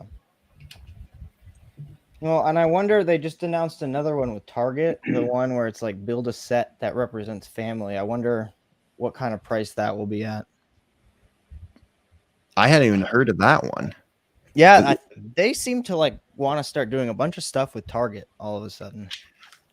I think the Target stuff has been reasonably successful with, they had all the apparel last year, I think was pretty successful, and Target is a little more sort of, I think Target appeals more to sort of middle to upper middle class budgets. that's And true. that's where Lego is now. I mean, Lego's just decided that, that's just kind of their sweet spot. And I think that that's where you're going to see more of those kind of, like the, for instance, the art project, the one I have behind me here, the Space Dude art project set. I bought that from Target. I'm kind of rambling, but you guys get the idea that, Target sort of. Yeah, no, I was totally agree with so that. jealous of you guys getting those Target things, like the giant walkie-talkies and everything else. Oh my god! And I tried to, exactly, and there were plush spacemen as well. I was so jealous. Yeah, and it's really weird that like Target's kind of doing that, because yes, US is a huge audience and it definitely does well for them, but it misses out on another huge audience. So it is very The world. Yeah, no, exactly. I thought it was strange though how quickly the apparel came and went at Target though. It was only around for like a month and it was gone. I want to say I talked to some Target employee at one point, but I think they were only allowed to have it on their shelves for a certain period of time. Because I remember by the end of like December when it came out, like Target had it on crazy clearance because I think they literally needed it out of their store. Yeah, it was like just flash in the pan, come and go kind of. I wish I had bought 2 of the space shirt, because by the time I ordered the shirt and received it, they had already clearanced everything. And the shirt itself, I was actually really pleased with. It's a nice, thick, soft, comfortable, it feels like a high quality shirt. And I was like, man, I wish I'd bought 2 of them, but I couldn't because they were gone. That's a really good time to bring up, guys, that this stream is sponsored by Brick Monarch Shop. And if you really want cool space shirts and castle shirts, and even stuff like the wall signs behind me, go check out Brick Monarch Shop and use my code Bricking10 for 10% off. And if you want high quality shirts, kind of like the one I'm wearing, and space ones, and you can go check those out. And there's a link down below. Sorry, it was the perfect opportunity not to plug that. It was. Perfect plug moment. You got to do what you got to do. That is Speaking true. of perfect opportunities, I must bow out. It's getting late over here in Ireland. Thank you so much for stopping by, Sai. No problem. Always good to hang out with you, and good to meet you too. And hopefully see you guys again in the future. I went on TikTok and I followed you guys because I wasn't already following. So I'll see you soon. Take care. Yeah, good meeting you. Bye. Bye. If you guys don't know, Sai runs a very fun live stream over on his account, I think twice a week now. So highly recommend checking him out if you guys aren't following him already. Wait, I messed up. It's this. I'm making this. I think it's a sail. I think. I don't actually fully know what I'm building right now. You built that hilarious cow yet? Oh my god, it's so stupid. It is the stupidest thing. I think the only good thing about it is you get those weird shaped horns. That's the only good thing about it. That That's is not a true. very it's not a very good goat, Brad. You need to maybe tweak that a little. No. I do think I need to build a good goat at some point. Well, because like it's literally them trying to copy the new cow that came out, and the new cow is like 10 times better. Like I get it is 3-in-1 and they always build their animals, but like you could have just thrown us a cow. Like, Yeah, that's like my one gripe with Creator 3-in-1. They just refuse to do like certain molded stuff that's like they have full access to. And I get it. The whole point of 3-in-1 is like you want as many normal system bricks in there as possible to show off what the brick can actually do. But that is very true. But yeah, no, I agree. It's like, okay, you can do all this awesome stuff, but you're just not doing it. yeah, like throw me a bone, please. Yeah, exactly. No, thank you so much for coming, Si. I see you in the comments there. No problem. Anytime, my friend. Yeah, no, and again, I think right now space would be a solid move for it, because I mean, space kind of always like you don't really need any molded parts besides the space people.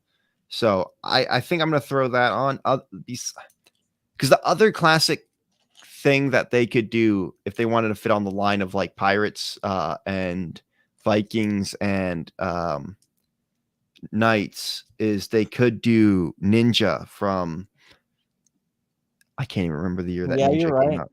Yeah. So that would be a solid theme to bring back in its own, but yes. Wow, you actually have it actually doesn't surprise me. Why do you and I try to act surprised? Doesn't he go for like almost like $100 just that one?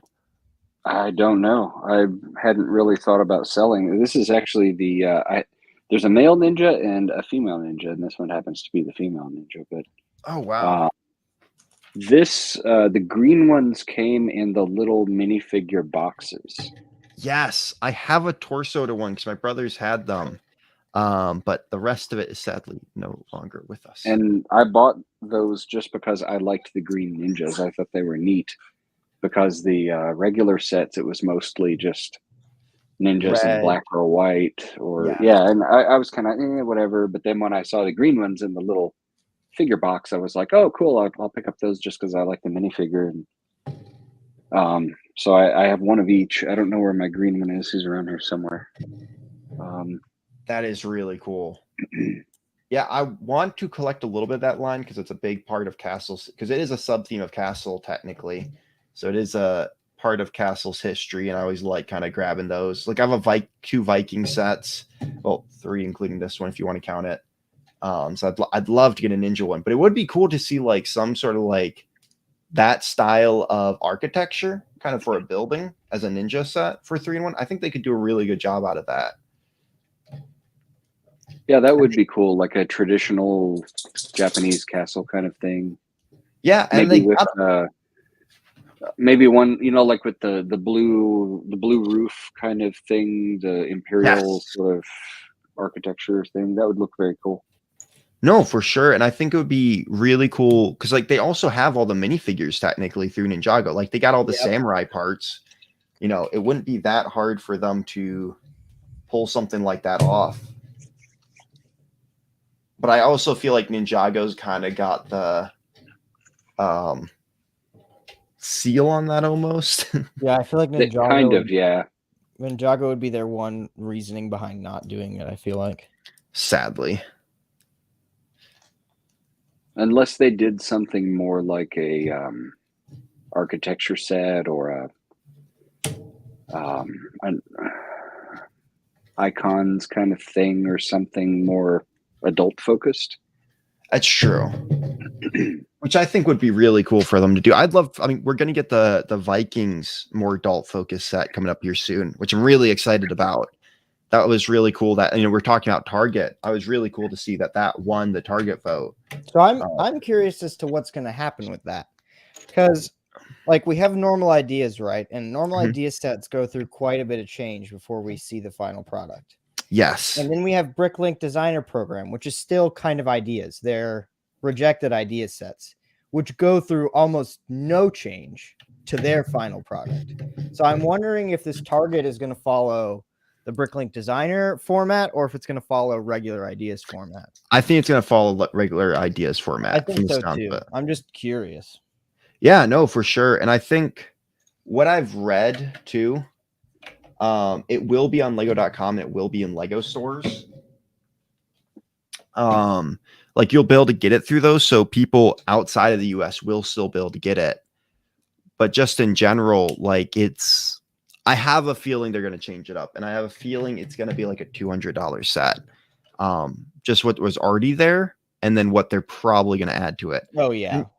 They got I don't mind if they reuse the torsos from the Viking ship anyways, because those are really solid torsos.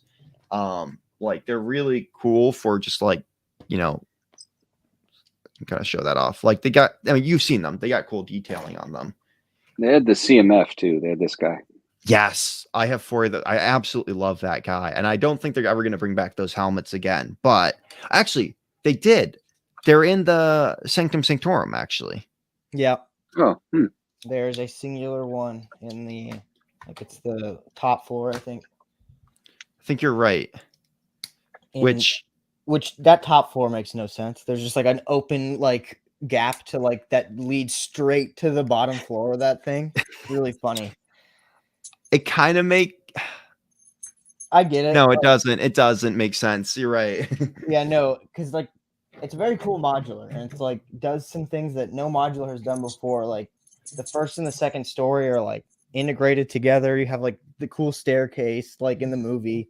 But then the top floor for some reason just has like an opening and it literally would drop you like right in front of the front door, like right as you walked into the whole building. It's really funny. Were they trying to like recreate the staircase that goes to that special room? Because that's kind of like one of the 2 big areas from the movies are always like the front staircase and his like special room with all the artifacts in it. Yeah. Huh. That's really interesting. Still a very cool modular building though. No, for sure. I do like how you can actually interchange the different parts of it too. Like there's the creatures that can kind of like be pulled out and then move to different spots in the actual room itself. Yeah. Do you know what I'm talking really about? Cool. Yeah, you have like there's like the wall panels. There's like a portal wall panel. I don't own the set, so I can't really speak to it There's a portal wall panel. There's a wall panel that has Gargantos, which I wish could have been something else because they already gave us that Gargantos set. It's true. And then there's like a more generic wall that has a funny like Captain America poster on it. But yeah, they're like all interchangeable and they can be moved around. It's really cool. I like that, but it's a fun detail, you know? Yeah. Because honestly, I feel like you could integrate that into other modulars just in general. Oh yeah, I have it in my city. It works great. No, I meant like that wall system because like it'd be cool. Totally. As like, you know, I own a few modulars. And it's really cool how, you know, like it'd be really cool if you could change some walls around to like change it up a little bit different, especially if you had like multiples of them. Or Yeah. depending which, you know, side it was facing. Yeah, that's the one thing about some, especially corner modulars. Like, 'cause corner modulars, especially for like city builders, they're so like important, and they're also like the rarest style of modular that they make. And my one gripe about them is like they very clearly are designed to be oriented, because you know you can put a corner. There's like two orientations you could put a corner, and it's like Yes. the sets are always designed to be in a specific orientation. Like if you have it in the other way, it won't look amazing. It'll look okay, but if you put it in that other orientation, it's like, oh, this is how they designed it to be looked at. Exactly.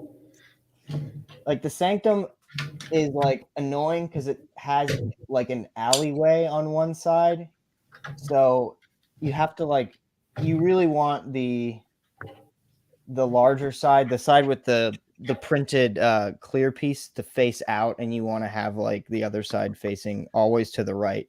It just looks better that way. It's funny. That reminds me of. I was reading something about how New York City actually has very few alleys in it. Everybody thinks of it as being alleyways, but the city itself actually has only very, very few. It wasn't designed with alleys. Yeah, that's more of a something you find in other cities, but the actual like Manhattan, New York, really does not have very many alleyways at all. And It's actually interesting.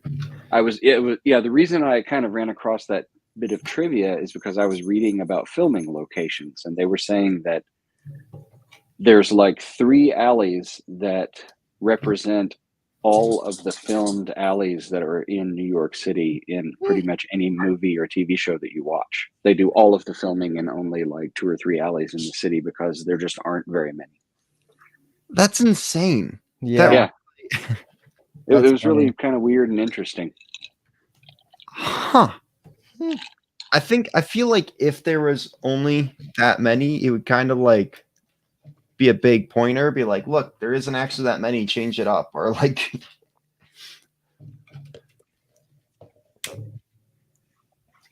what do we got here? Okay.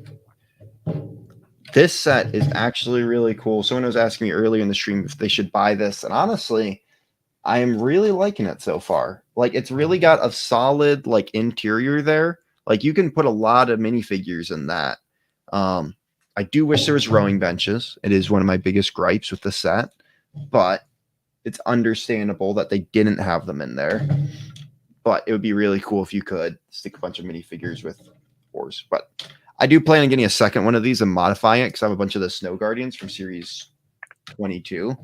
So I'd like to make it like kind of winter and change it up a bit. Maybe make like a wolf set on the front, which I've never done before, but that would be cool to do. Yeah, that would be cool. Also, there's just randomly fish hanging. Yeah, there's a couple odd details you're about to put together.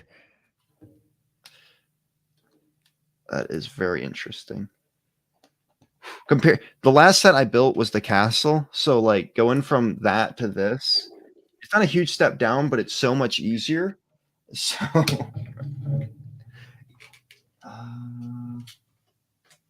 think I messed up. Okay, where do these pieces go? Oh, here we go. All right.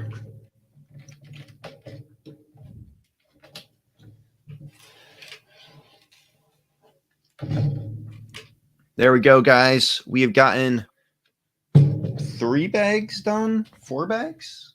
Yeah, we're 4 bags done. This is what we got so far. It's only taken me about an hour and 40 so far to do 4 bags, which is not bad. Let's go. It took me, I think it was taking me about 2 hours for every 4 bags that I was doing for the castle. The castle took me longer than I thought it would. Yeah, I know, for real. And there's so much small detail that you put into it they don't realize when you originally buy the set. Wait, does someone have a cape? I think so.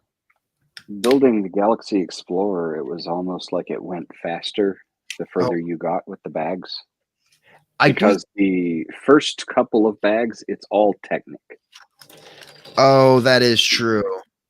And usually Technic really slows you down, at least for me. It does, yeah. The Yeah, Galaxy Explorer The does first have- the first two bags are just a bunch of, building that whole Technic structure of the wings and the base of it, and then as you go forward, you start doing more plates and more bricks and things. So That is true. What do you guys think is like the hardest set you guys have built yourself?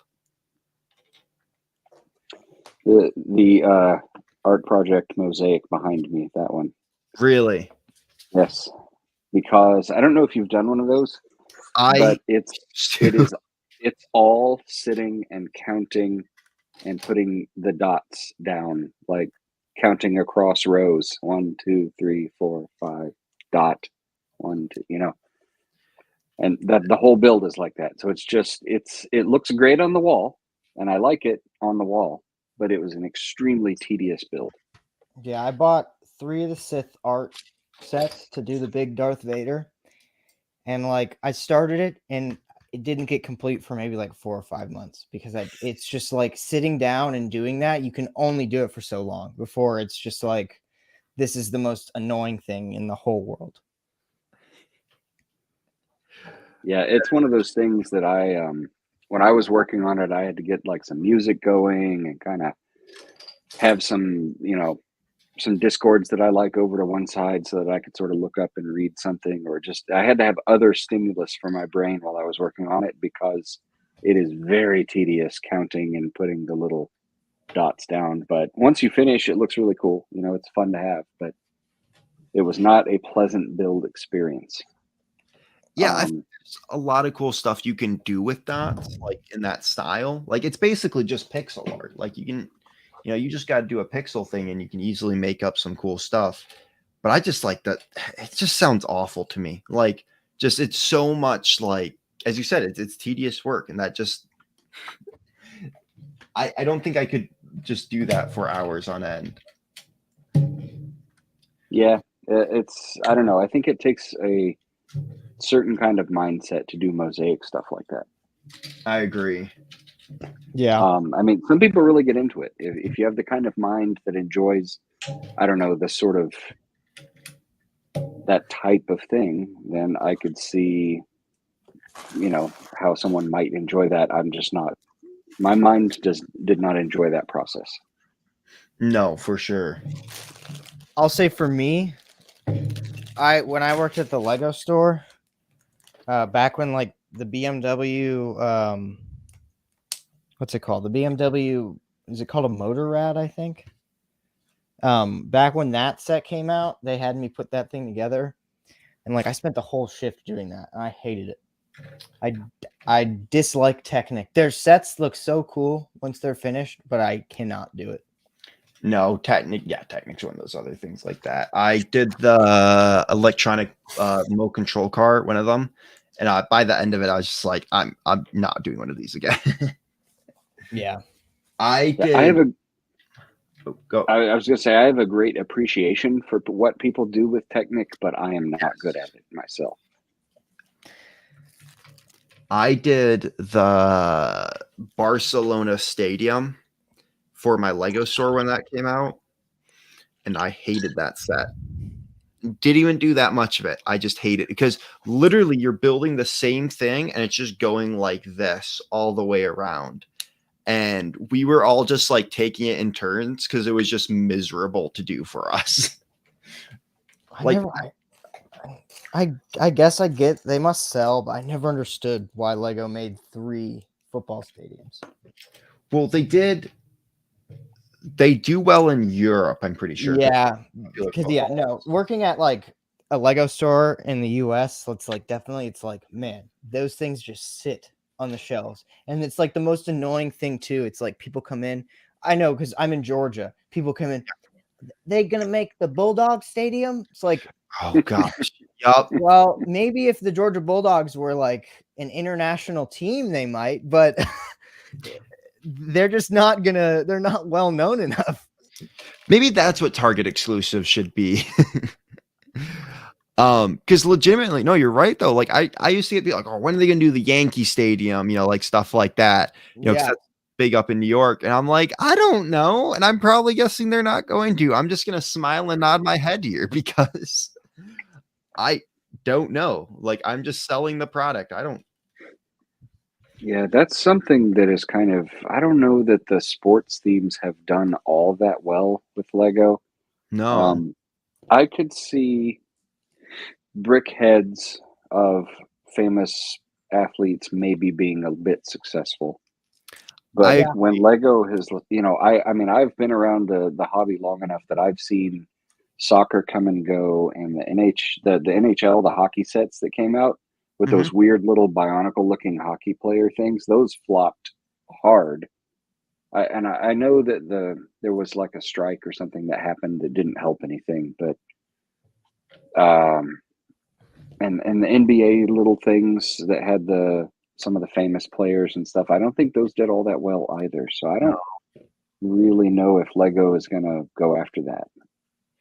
Yeah, no, I don't think they are too heavily. And I think when it comes to stuff like sports, it's a little more about the collecting of like people like to build like it's like baseball cards, but even that's not that popular anymore.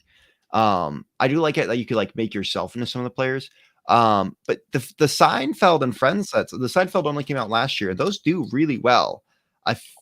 They aren't collecting dust. Like Big Bang Theory came out, and I think that set it wasn't doing as well.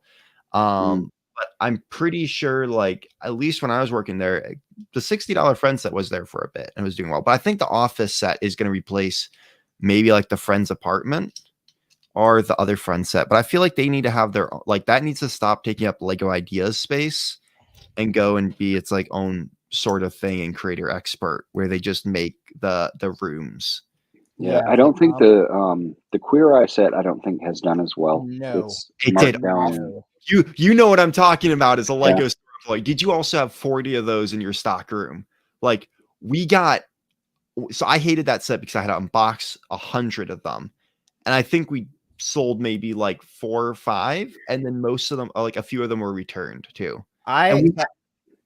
We had them on triple VIP points at one point, which Lego never does. Yep. They went on sale down to like $80, and now they're doing well because they went on sale down to 60, which people are buying them up as parts packs because it's a solid parts pack. But, Yeah. sorry. I don't even think the set is that bad. I just was like, why was it priced at what it was priced? Yes. Because it's like they already should have known it was not going to sell that great just to begin with, just because of the nature of how the world is. So they should have made it at a lower price because I think it's a good set, has good pieces, has some really good builds in it. Just they made it way too expensive, and it just it flopped miserably. It really did. Well, I could see maybe that set if they had made it a smaller, maybe like a little one-room set, and they could have had the figures and a whole bunch of accessories or something to go with them. That might have done better. But it is kind of a large set, and it's one of those things that's kind of like I don't know if the audience was big enough to support the price. No. Yeah, I mean, it very much was like supposed to be like the sitcom sets they were doing, except nobody asked for it. And like all the other sitcom sets had either come out of ideas or like the Friends Apartment is like kind of an outlier where it's like, oh, it's a sequel to an already super successful set. Yes. Like they showed that there was an audience for that set. And also Friends is like one of the most like popular TV shows out there. But no, you're right. I think it was really when it came down to it is the audience. I knew people who bought it and they did enjoy it. And they did like it. But the thing is, it's like, are you really going to pay? Like a lot of Lego sets these days are not made for a Lego fan. They're made for a fan of Harry Potter or something like that. Just to bring those people into the audience, which isn't a bad thing, at all. But there's certain sets where it's like when that set came out, literally I was like, wait, queer what? Queer what? I've never heard of this. Like, and I know a lot of other people hadn't either. So it really kind of didn't do it like, it didn't do well because there wasn't that audience. And it's like, Star Wars sets, I'll pick up a good Star Wars set if I see it on discount. Like, like I do enjoy. So okay, that's maybe not bad. Ninjago. Let's just say Ninjago. Ninjago has cool enough stuff in it that if I see it on a good discount, I'll probably pick one up and use it as parts or something like that. Or the figures are cool enough. But it's just like I didn't see that with the Queer Eye set where it's just like, okay, this is just really good parts if you want to build some, stuff with some white brick there. But yeah, no, it'll be very interesting to see if they'll do another one of those in a jiffy without it going through ideas because of how much that flopped. Yeah, like the only one I could have seen them doing in a jiffy is now being done, which is The Office, just because of how like massively requested that was. But it's like the guy that did that, like he resubmits that thing like every time, and it always gets the votes it needs because everybody wants it. And I'm pretty sure they did it this time because that one weird company finally lost the rights to it. Because I remember seeing some weird alternative building toy that had like an Office set. I think you're right. Also, yeah, I don't know if like it's because it also moved off of Netflix and there was like openings for it and like Peacock was willing to do more with it. But they did kind of, I'm not going to lie, they missed the golden opportunity because that used to be on Netflix, everyone would watch it a ton. And I feel like I don't want to say The Office has died off, but it definitely isn't as big as it was even just a couple years ago because of Netflix. Like it was, Netflix was really, it was the number one thing people would watch on Netflix. So yeah, I don't know. It's very interesting. Yeah, I was talking to a buddy of mine that his daughter is probably 15. And he said that his daughter and her friends watch the Friends sitcom a lot. Like evidently they like to watch that a ton, and which I thought was interesting that they would watch a sitcom that was that old. But it's one of those things that is surprisingly still popular all these years later. Sitcoms are kind of timeless. Like I'm a huge sitcom person. Like I really watch quite a lot of them, and I'll go back and watch a lot of them, like Parks and Recs and stuff, just because I really enjoy them. So sure. Although Parks and Rec is a little more mockumentary style kind of thing. It's not like your traditional 3-camera sitcom, but I don't know. I guess I just sort of feel like I mean, how many 30-year-old shows do you really see people watching a lot of? But I don't know. Friends had enough youth appeal to it because it was about young people kind of making their way with jobs and whatever and stuff that might be where a lot of that appeal kind of lies. That's true. Because, I mean, it definitely, with my generation, it hit really strongly because I was the age that the characters on the show were supposed to have been when it came out. Like I was, I think, a junior in college when that show debuted. So like I was right in the age range for the when the show was originally on the air, and a lot of the stuff was very identifiable for me at the time. And so me and some of my friends would sit down and watch it every week. So yeah, I do agree with that. And I think that's like there are a few sitcoms that have stood the test of time because of that they kind of really hit that audience well. But yeah, no, it's a very good point. It's got this little ballista thing now, which I didn't realize had a rubber band in it. Oh, that's what the box is for. Yes. I don't think it's a very good launcher, but it's not. Yeah, that is awful. I was kind of sad that we didn't get any catapults with the new set. Sorry, going back to my castle talks, but wait, does this not rotate? Oh, okay. No, it does. Never mind. That's not the best I've seen in that style of crossbow type thing, but it is cool. All right, next page. I think that's... Oh, you just get a row of these things, don't you? Yeah, and I don't think the next sitcoms, the big ones that they could do are Parks and Rec. How I Met Your Mother would have a big appeal to it. I was But thinking aren't they doing a reboot of that 70s show? are they? I'm pretty sure they are. Huh. I feel like Lego might try and do another out of nowhere one with that and try and. I could see, but again, because of Queer Eye, I definitely think they're gonna. Yeah, they'd be smart to never do anything like that again. A little bit. I gotta agree. But maybe Lego, it shows that IP themes aren't, maybe branch out a bit, Yeah. Hint, hint. There's some great IP themes you had back in the day, aka Power Miners. It's technically your property though, so Exactly. I loved Power Miners. such a solid theme. I know it was kind of based off of Rock Raiders, but still, they did a great job with that line. I remember that was those came out around the time when I was 8, and I think I had almost all of them. I loved those sets. I had 2 of them. My friend had a bunch. Those were part of the lines that I kind of missed, which was very exploratory based. What's up, Jay Lego? What's up, Goat Whisperer? Say hi to some people in the chat as they stop by. We are in bag 6 now, by the way, guys, of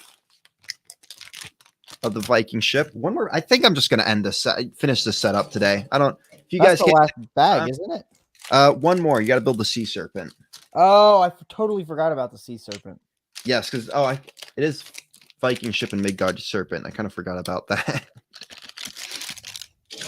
We're building the sail, which shouldn't take me too long, honestly. There's the Overwatch weapons in there. I'm pretty sure that's for the birds. It's kind of funny. But yeah, Power Miners. It was Power Miners, Atlantis. They did it with. Oh, I loved Atlantis. Yeah, such a good theme. I have actually a bunch Those of little discs things at Atlantis. They're not discs, but No, I know what you're talking about. I love how they had keys. The keys. Yes, they had little triangles in the center, and they were in all the different trans colors with gold accents. And I loved how they actually made something that the keys could go into to unlock stuff, quote unquote. They had some really good molded heads for stuff in that theme. Very true. No, yeah, because there was the monsters were cool. Yes. Yeah. The fish monsters. Yeah. The thing I didn't like for Atlantis was it seemed like a lot of the vehicles were a Technic frame with some bricks sort of tacked onto it. And that kind of I was not so fond of. I agree with that for sure. That was definitely kind of a staple of that time period, I almost want to say. Because they did similar. Space Police 3, they were similar, a lot of Technic framing and stuff. And I like Space Police 3 too. Thankfully, they've kind of moved away from that so much. More modern stuff uses a lot more brick kind of, and still Technic for structure, but not so much of that pretty egregious Technic framing stuff that they used to do. So, for sure.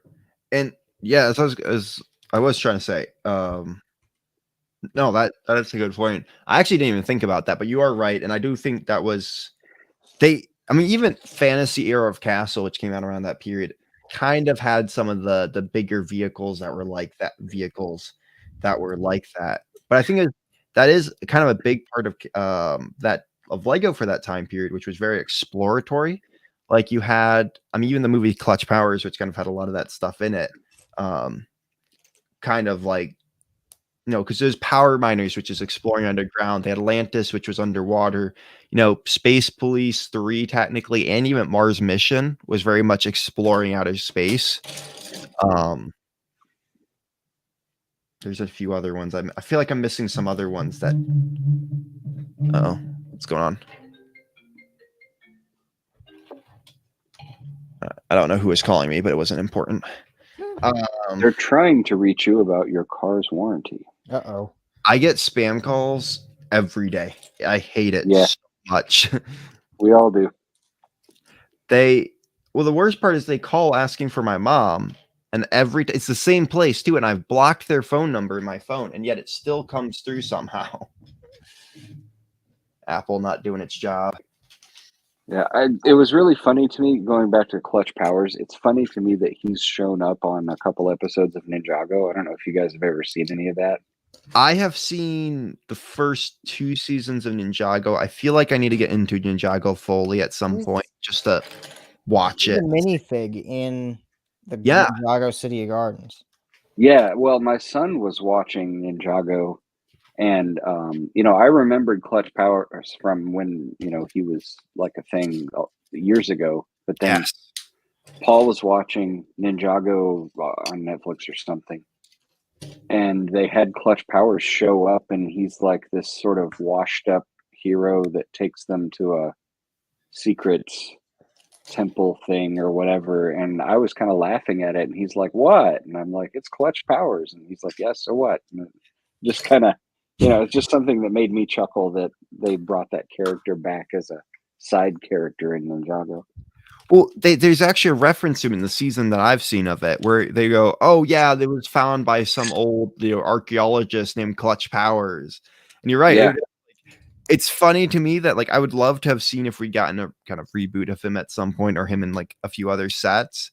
But it is kind of funny to me because that movie I remember was huge for me back in the day. Before the Lego movie, before all that. Because it had some of my favorite themes. Fantasy Air of Castle, it had Mars Mission references. It had Power Miners, that huge one in the beginning. It had Agents references. So much of that movie was references to original Lego themes. Oh, there it is. But yeah, no, it is really funny that they did bring him back. It's kind of like bringing together all it's like the Marvel sense. Which I'm surprised that they haven't tried to do anything like that, honestly, of basically connecting all these different. I guess technically Lego Movie did that, but not Yeah, really. they kind of. I wish, and I know they just did their new partnership, and I'm sure it'll be a long time before they switch studios. But I wish they had gone to Disney when they switched companies, because Disney gives them access to so many IPs. And with the way they used all the IPs from Warner Brothers, it would have been cool to see them do it with Disney IP. But I'm sure they'll still do cool stuff with Universal. Yeah, well, and Warner Brothers is imploding right now, so that's crazy. Yeah, I know, they must have seen that coming and were like, let's get out of here. I don't know, man. That whole Discovery takeover thing, and it's just, you hear something new every day about all of that, and it's just like, what is happening over there? Well, they just kept making really bad decisions with the stuff that they had. They haven't done anything. When they're big, large ones, Lord of the Rings, they don't do anything with. Their superhero ones, DC, they're crashing and burning all those movies because they don't actually put the work into them that needs to happen to really build a solid franchise around it. Harry Potter, they crashed and burned with Fantastic Beasts, I've heard. I haven't even seen the newest one. Yeah, there are rumors that they're contemplating just rebooting Harry Potter and doing the movies again with new cast, and because Fantastic Beasts was originally supposed to be 5 movies, and I think they've already confirmed that it's now going to end with this 4th one. Because they do not want to keep it going. Yeah, and it was such a good idea. In my opinion, Fantastic Beasts was a brilliant move for them to do, because it was, taking something we already loved and expanding on the world, which is really what these places should be doing. Star Wars, sometimes they don't do it well, where it's like, look, you got all these cool places that everyone would love to visit. Expand more on Star Wars stuff. And that's what I'm excited about. And that's what I loved about Mandalorian. Yeah, although, you know what? I would love it if Andor does not go to Tatooine. I agree. I would love that. Please. We've seen enough. I 100% agree with that. I was sort of fine with it for Mandalorian because it made sense. Bounty hunters, kind of just the scumbag of the universe kind of type thing. I feel like he's bound to end up there at some point. But there's other places. You could go to you could go to Nalhutta instead of Tatooine, So you go somewhere. There are other planets. No, and really it's true. But it's like a lot of these places, like even Disney's starting to not do a great job with their stuff too. Like they're just they're not they're going for the cash cow and not going for, hey, how can we make a really good movie that people are gonna want to keep coming back for? And they also, it's like it used to be back in the day, it wasn't even that long ago, 10 years ago, where it's like we were all dying for a new Star Wars film. And now it's like, all right, we've just gotten 12 of these in the last 2 years between TV shows and stuff. You can take a break for a little bit and actually focus on this. Oh, at least personally for me, I'm like, I don't think you need to like pop them out as quickly as they are. Yeah, it does feel that way, both with Star Wars and Marvel. It does feel like we're kind of drinking from the fire hose right now.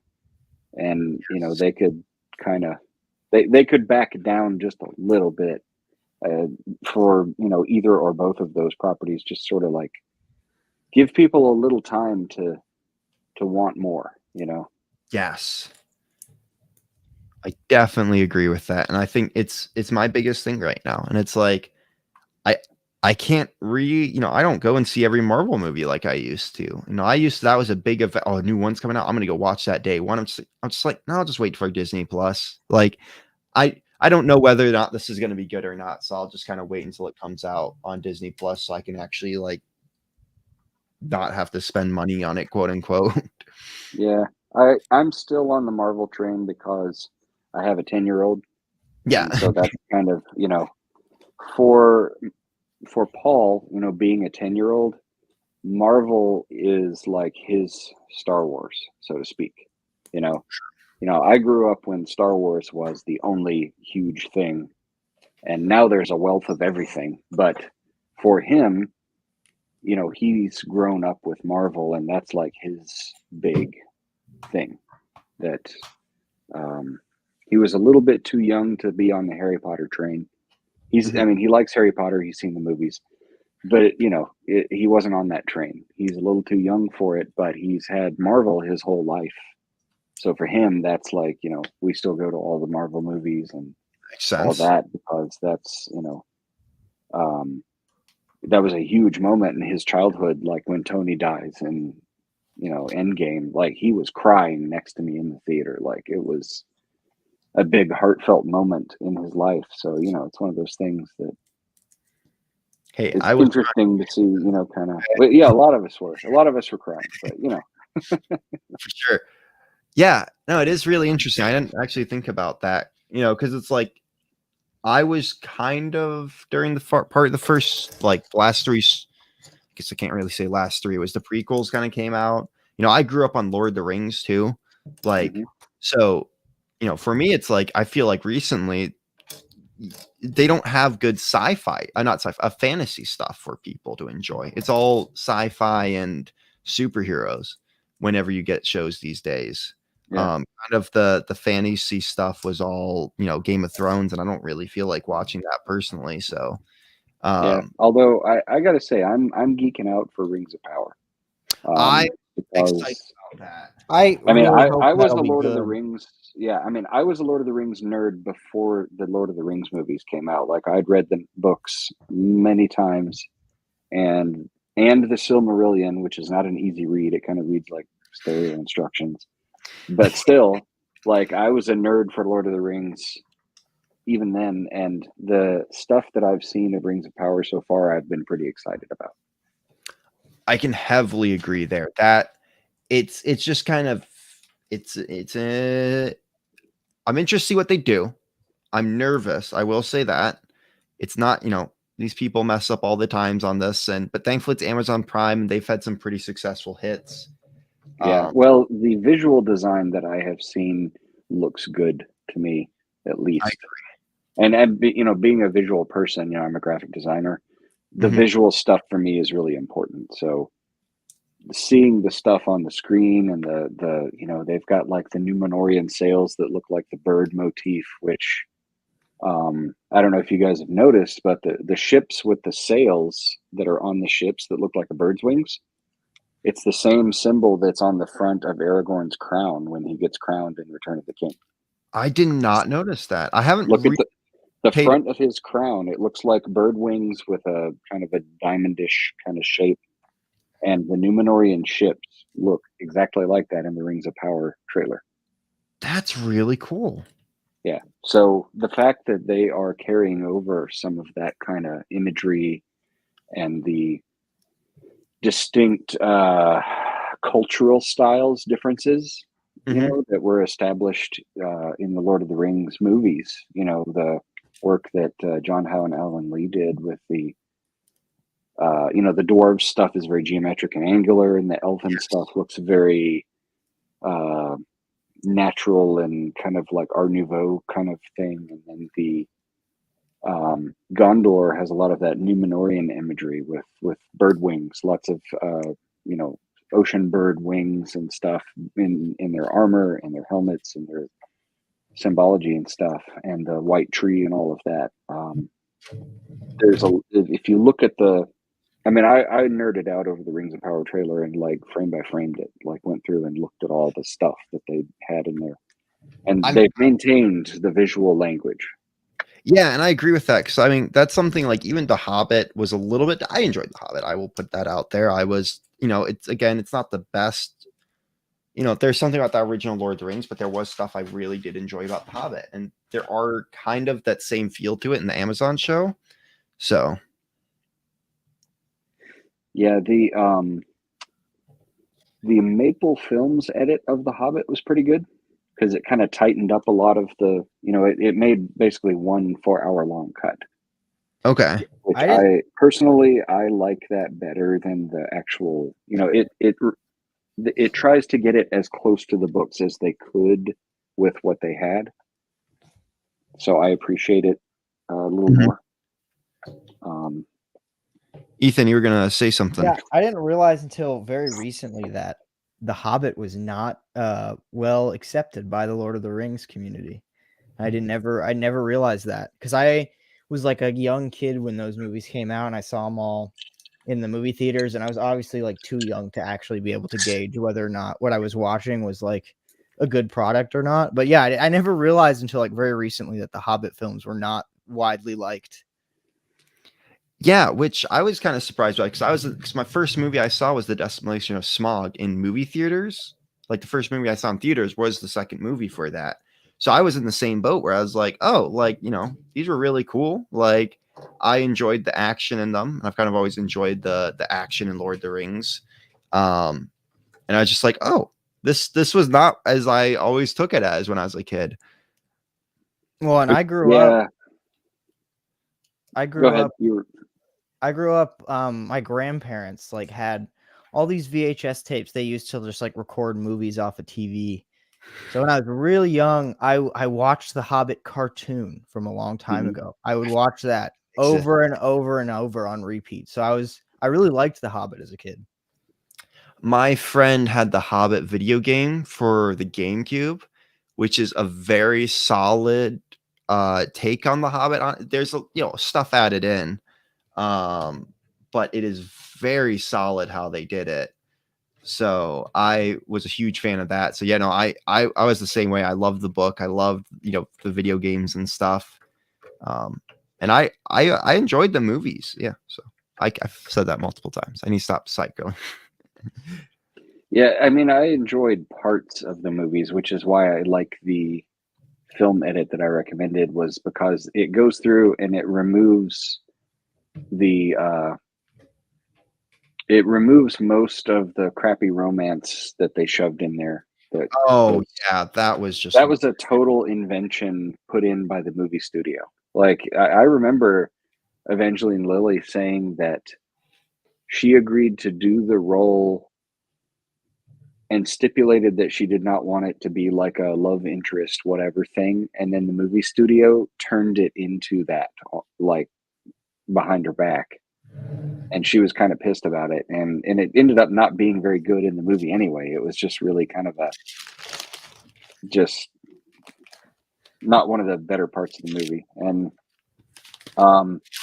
the edit, the Maple Films edit, just cuts a lot of that out. It just takes it out. And one of the things I kind of didn't like so much was all of the dwarves going into the mountain and running around with Smaug chasing them in the gold. Yeah, All of that, and that was all just like, I get it that they were trying to draw out that stuff and have some like big action sequences, and it was kind of cool to see them, like running through the place, and you can see all these cool areas. But you're right. It is just like this is stupid. Like, yeah, and it also removed part of the. I know maybe it doesn't matter for movie audiences, but the threat of Smaug was like in the books, he actually becomes angry and leaves the mountain and burns down Lake Town because Bilbo took a single gold cup. yes, and it kind of removes that whole kind of idea that the dragon is so jealous of his gold hoard that a single piece goes missing and he goes and burns down everything, and maybe that doesn't matter for movie audiences, but it's just one of those things that I don't know. I agree though. Like, it was one of those things that they did in Harry Potter. They take these parts of the movies that were kind of like big deals, parts of the books, and there was like, yeah, we're just gonna make that feel like less of a threat. And it's like, oh, come on, like this was a changing point. Let's just say for Harry, it's like Harry Potter in the books, and you just kind of like flatten that all out. Like, no, I agree, and I think it could have been even 2 movies if they'd removed. Because it's kind of cool that they did the whole, hunting down the necromancer, but yeah, they tied that too much. And you know what? It was going to be 2 movies originally, and the studios wanted to pad it out and stretch it out into 3 so that they had a trilogy that they could, put in the theaters. Warner Brothers striking again about. And it sucks because it sucks that Warner Brothers owns 3 massive, beloved fandoms. I know they own more than that. Because they also own Game of Thrones and all these other ones. But like, they've run a ton of them into the ground because they just did not. They wanted to get stuff out and they didn't want to put the work into it that needed to happen. Yeah, that's kind of a Hollywood problem in general. It's unfortunately it's kind of happened to a lot of things with Warner Brothers, but that is a Hollywood problem. That It's true. A lot of times Hollywood studios are just chasing whatever they think is going to make money, and that's kind of what you're. That's kind of what they're meant to do. But sorry.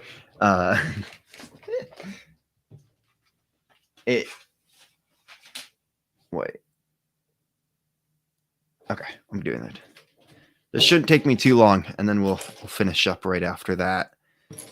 I only had this one bag, and I'm like, I gotta finish this. I'm not doing this in 2 parts. Yeah.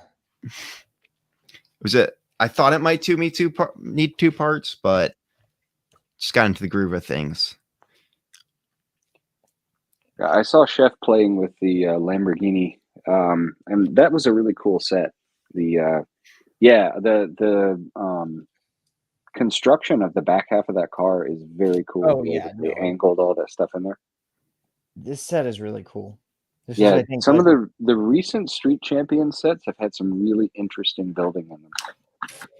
Yeah, I only started buying them recently because they look really, really cool.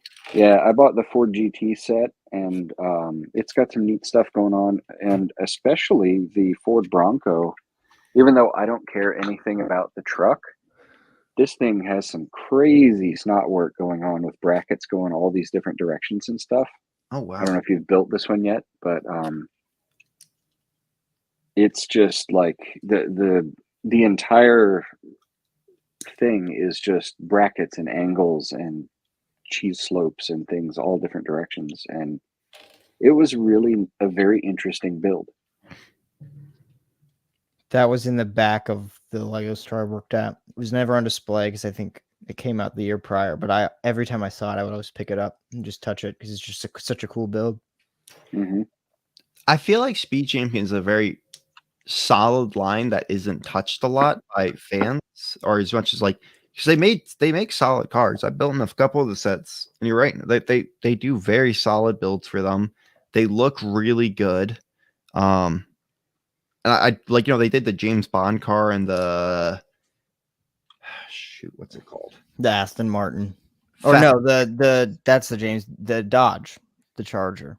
Yes, which is really cool that they're kind of like going into these like well known. They've done the bigger versions of a couple of them. Like for Technic, they did Dom Charger. So it is really cool that they are heading that way. It would because they've done a lot of just like, oh, these are I think racing cars really is what they've been basing them off of, if I'm right. Yes. So it is cool to see where they're going with them. I am interested to see what they do with them next. They continue to do those movie cars. That theme is just going to continue to grow in popularity, I think. Oh, for sure. What do you guys think the next ones they should do are?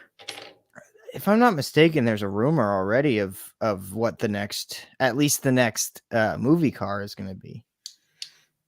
Which one's that? I'm not a Fast and Furious Oh, okay. big Fast and Furious person, but I think it's Paul Walker's car. I think it's some type of Nissan. I don't know enough. Oh, okay. That would make sense. I mean, that would make sense to do Paul Walker's vehicle. Huh. Because I mean, so they're gonna do Fast and Furious next. I feel like there are some very other good. I mean, I do wonder if they're gonna with the next Fast movie, if it actually ever does come out, if they would do a car from that when that movie comes out. Because if they do two of them, it wouldn't surprise me if they did a third. I don't know what they would do from that movie. Yeah. I think there's also some other notable cars in the James Bond movies too that they could do. Yeah, I mean, they've had multiple Aston Martins in the James Bond movies because, I mean, they've got the DB5 is the classic one, but then there's one that he drove in Casino Royale that was a modern Aston Martin. And there was one that Timothy Dalton drove in The Living Daylights that was an 80s model. The Pierce Brosnan era, there was a lot of BMWs because they changed to BMW sponsored stuff for, I think, all of his movies. But there are a number of different Astons that they could bring in if they wanted to. I know the one from Casino Royale is already being requested a bunch. Mm-hmm. I actually haven't watched that many of the James Bond movies. Yeah, neither have I. I've watched the older ones are very much of their times, so you really kind of have to. The Connery ones are okay if you look at them through the retro lens, but they are extremely sexist. So it's one of those things that you really have to kind of be prepared for that level of stuff if you watch them. I have actually watched, I think it's the first 4 or something like that. Yes, and I know what you're talking about. They very much are. But no, I think those are the only, because I watched those 4 years ago or something. I was watching a lot of I watched all the Indiana Jones movies and stuff like that finally, because I'd only seen the first one, and I was trying to watch a lot of those franchises. I was I've never touched this, and I feel like I should at least watch them once just so I have that experience. Yeah, that's cool. And the Roger Moore Bond movies were more campy and silly. They were really kind of more leaned into the absurdity of it more, for better or for worse. Some of them are kind of fun and funny to watch, and some of them are really cringy. It just depends on which one you're watching. This is a really long serpent. Yeah, he's interesting. I mean, I'm glad they did him instead of another dragon, which is usually what we get. It's nice to have Yeah. different creatures. He has some wonky like shaping and like non-articulation towards the front half of him.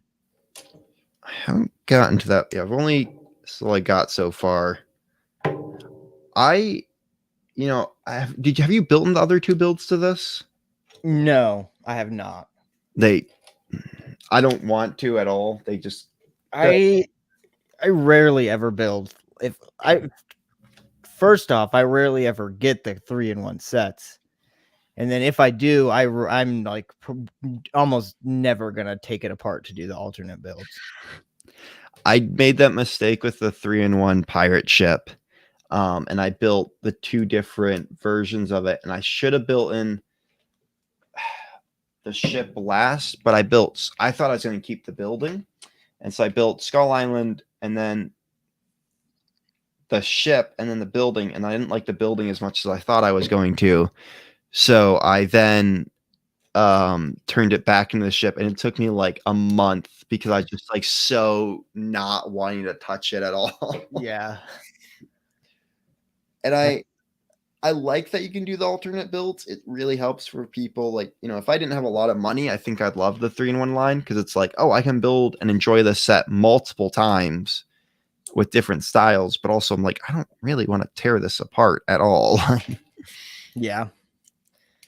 I mean, taking apart Lego sets is just not like the most fun thing to do to begin with. No, not at all. I'd rather just buy the set from the beginning and use it. Well, especially with a set like the pirate ship, like oh gosh, yeah. Taking all those brown parts apart is just like it's like playing Russian roulette every time you take a piece off. I didn't have any break on me because it's that newer brown, and those weren't giving me as much problem. Yeah, I know recently I put together the Ewok Village, like a sealed copy, and I had a couple pieces crack while I was putting it together, and it made me so upset. I buy a lot. I mean, as you know, a lot of Old Castle, and the time period I like to get my sets from are the time period where that brown just absolutely sucked. So I'll always have I'll buy it from someone like, yeah, sorry, while I was taking this apart, these pieces broke. And I'm like, well, okay, I can replace them, but still, it sucks that it's like the original parts still broke on me. Like, yeah. They did fix that brown, right, Mark? I felt like I remember seeing stuff about that being fixed. Supposedly it got fixed, but I mean, it's hard to tell. They're still pretty easy to like. You can still take a brown like plate and literally snap it in your hands. Yeah, I mean, it's just one of those things that's like kind of a crapshoot. There's certain shades of things that get brittle over time. I've seen this happen with other toy lines because I collect Transformers to a much lesser degree than Lego, but there were some figures that came out kind of through the 90s into the 2000s that had gold plastic, and this particular shade of gold just crumbles. Like, people will talk about how they had a figure in a box or something and they took it out of the box and the gold just crumbled in their hands. And it's one of those things that some plastic colors over time can get really brittle, and sometimes you don't know about it until it happens. It's just one of those things with, plastic formulation and colors and stuff that sometimes chemistry is weird like that, I didn't know that could actually happen with Yeah, it was a color that's sort of like Lego's pearlescent gold. Okay. But it came out probably, early 2000s-ish, and people have had figures just kind of crumble apart from that gold-colored plastic. Lego's gold has been fine, from what I can tell. But some of those, depending on when they came out and whatever, can potentially be not good. I just realized that my son was playing with my Overwatch figures because I looked over and one of my CMFs. Actually, it's not even a CMF. It was in the Build-A-Fig, the little skeleton dude. One of them had been knocked down, and I looked and realized that it's because he picked up my Overwatch figures that were up on my shelf, and he accidentally knocked the skeleton guy off the shelf. That is hilarious. Yeah, he likes to. I mean, I don't really mind that he plays with them, but he tries to do it clandestine, and like he'll pick up the. It's my Reinhardt and Diva that I have on the shelf, so Reinhardt. That Oh, his hammer just fell apart. But yeah, he likes to play with Reinhardt and Diva, and when he puts them back or whatever, he's not always. I can tell that they've been played with, so it's kind of funny. I really wanted to get. I wish I'd gotten more of the Overwatch because they had some solid sets in that line. Some really cool spaceships. Some really like the mechs, like Reinhardt Diva. Like I have that set, and that one was really well done, in my opinion. Yeah, I like them because I played the game quite a lot when it came out. So I used to play it more, and I haven't really touched it in a while. Yeah, I mean, I haven't played it in probably at least a year, but I played it when it came out, I played it a lot. So I was really sad that we were about to get another Overwatch set. Yeah. There was some stuff behind it, whatever, but right. they never even released it, even after the company got bought up. So I don't know what happened. I mean, Overwatch 2 got delayed, so that was part of it. Well, there was all that stuff happening with Blizzard Games, and what happened? And then Microsoft bought them, and so I wonder, and because that set got delayed because of stuff, and so I do wonder if we will get that set at some point. But they were like, they have to renegotiate stuff with Microsoft. I mean, I'm pretty sure it got produced and like made. Yes, it did. Some of them made it out onto shelves. A few. Yeah, I've seen people like with them. Right. My friend, if you guys know Emma Soros, I think it's her husband. I think might have one because he got it. Like he was just happened at the used a used Lego store, and someone had brought one in and sold it to them, and they sold it to him, if I remember right. Wow. So there's a few people who use Lego stores, like Atlanta Brick Co. and stuff that will get them, and they'll like sell out really quickly. And then they'll pop up on eBay for absurd amounts of money. So yeah, no, there was a bunch made, but it never got, it was recalled or whatever happened to it before it got anywhere. So, and I'm really sad because I was actually planning on picking that one up. I thought it was a decent price. Yeah. You got some figures with it, and it kind of looked cool, like this weird robot thing. Yeah, it was a cool, sort of big mech thing that was very neat. But yeah, just that was sort of one of those weird sets, kind of like the Technic V22 that some of them made it to market and then it was canceled, and then the ones that are out there are worth a lot. That Technic set though has its a whole like lore behind it though. Like, yeah, they say they took it off for one reason, and then people think it's for another reason. It's really funny. Like, just certain sets will just randomly, like, there was that it's really weird that they took this one off, and it was so stupid. I mean, like the set itself was really stupid, but there's like a police city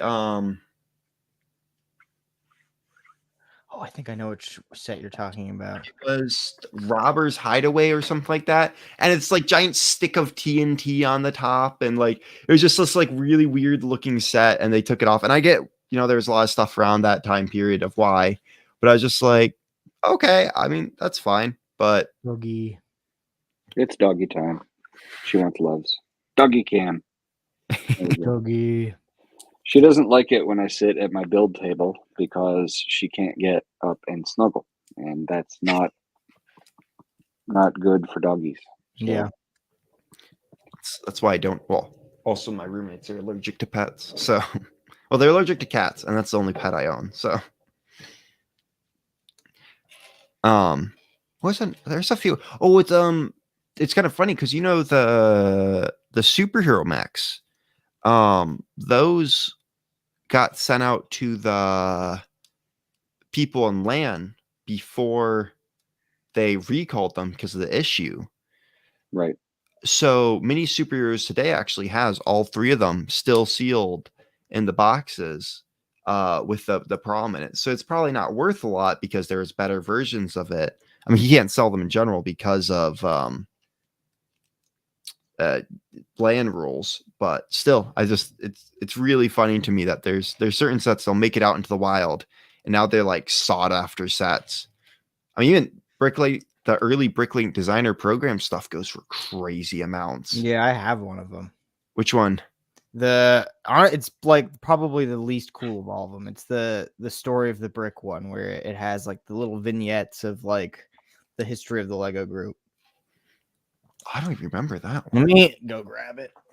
Yeah, let's look at it. Yeah, I think it's from the original wave of them.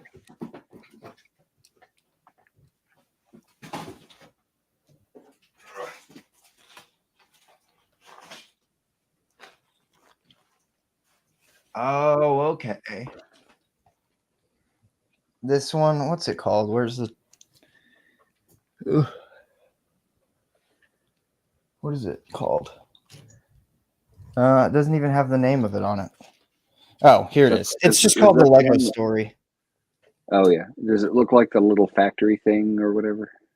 Yeah, like one of it is a factory. It has like one of the vignette is like the wooden toys, and it's another one is like a modern style factory.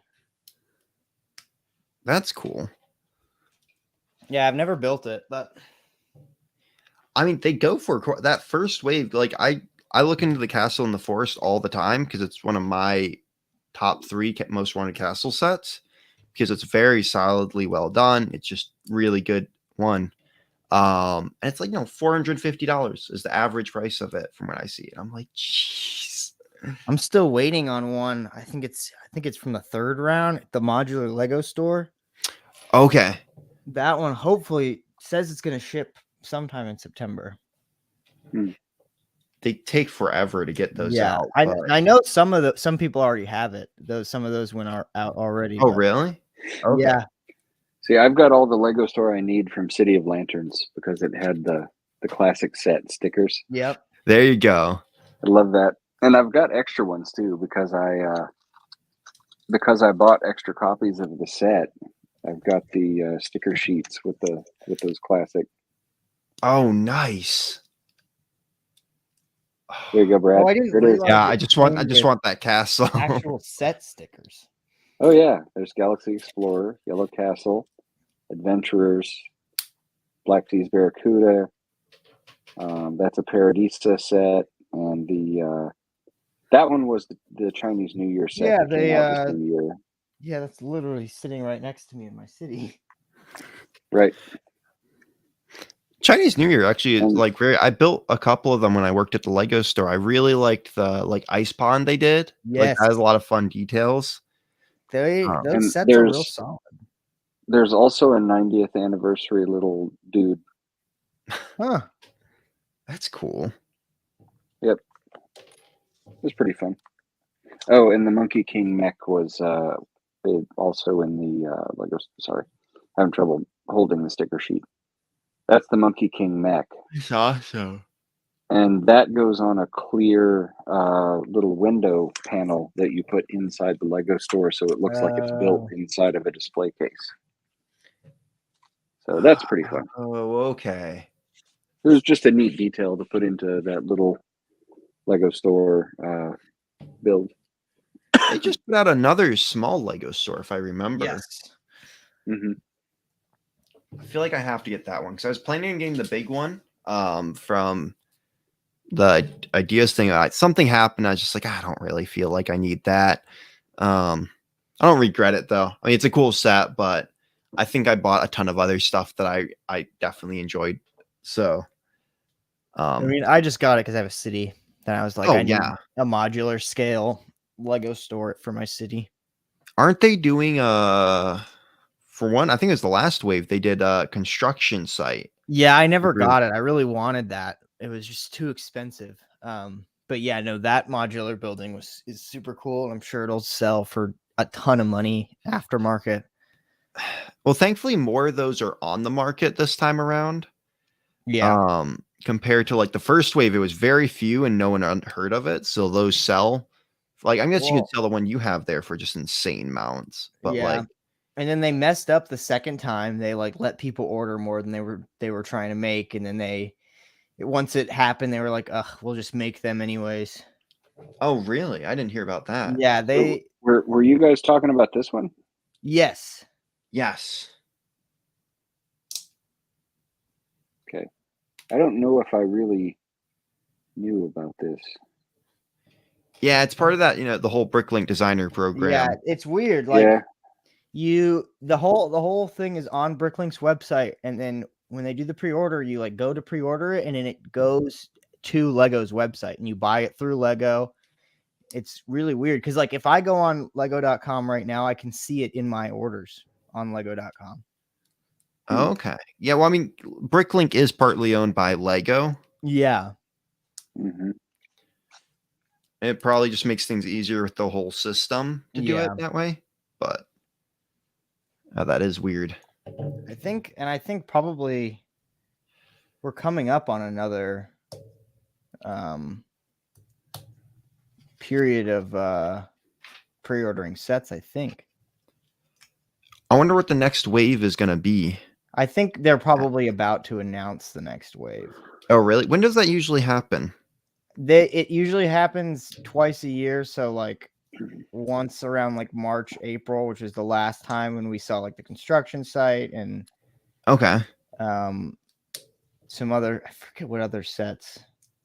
And then yeah, I think it happens again around this time because this is around the time that I ordered the Lego store last year. That's all so much to keep track of anymore. It really is, though. Yeah, it is. It's those like you have to be like on top of that if you want those sets because there's like always a couple every time. Because the way they do it is there's like 7 or 8 sets up for the possibility of getting made, and then it's the first like 5 that actually get 10,000 copies sold that actually turn into sets. Yeah. And then there's always like 1 or 2 that sell out immediately because it's like as soon as they're revealed, it's like, oh yes, this is obviously making it. So it's like you need to pre-order this as soon as it becomes available, or you're not getting it.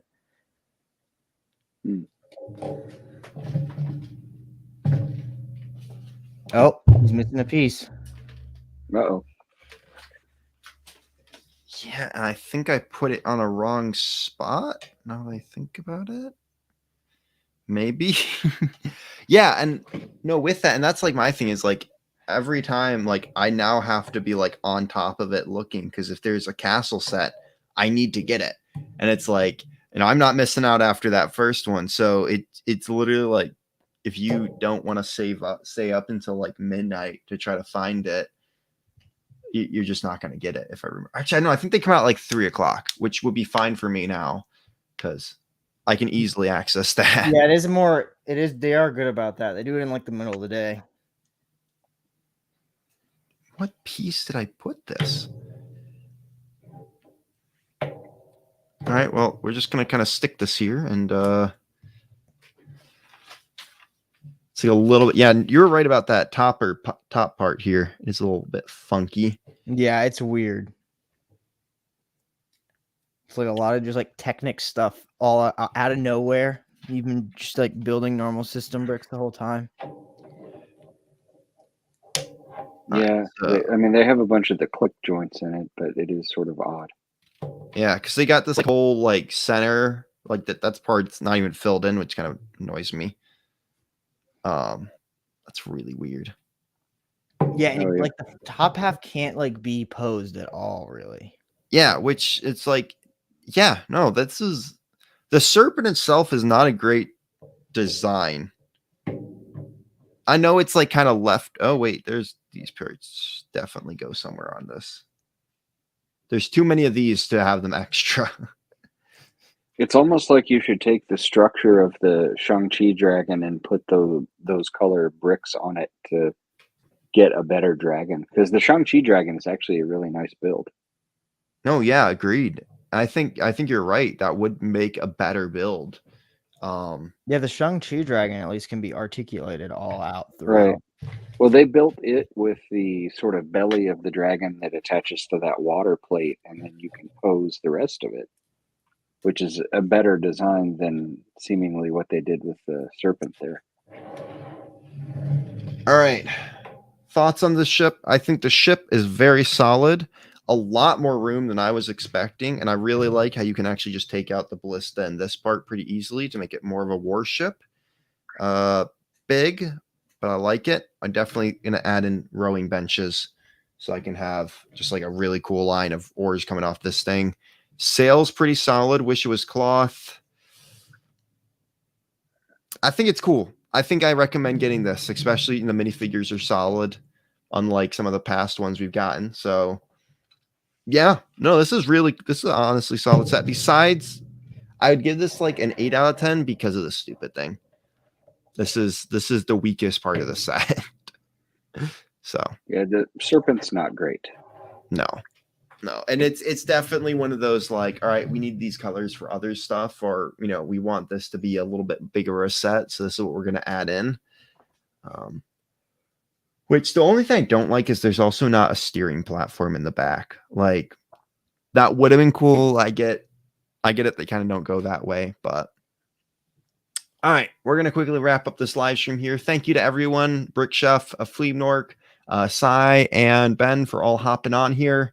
What do you guys, if you have gotten this set, what do you guys think? Leave it in the comments down below. I know this was a bit longer a stream than I meant to do, but we finished it one sitting. So hopefully we'll be dropping a review on this at some point. Yeah. And don't forget to check out Brick Monarch Shop. Again, use code Bricking10. Get yourself a little 10% off. And I got myself a big order of that stuff coming to be able to show you guys next stream. So, all right. I hope you guys all have a great rest of your day. And don't forget to brick up to that next level. Bye.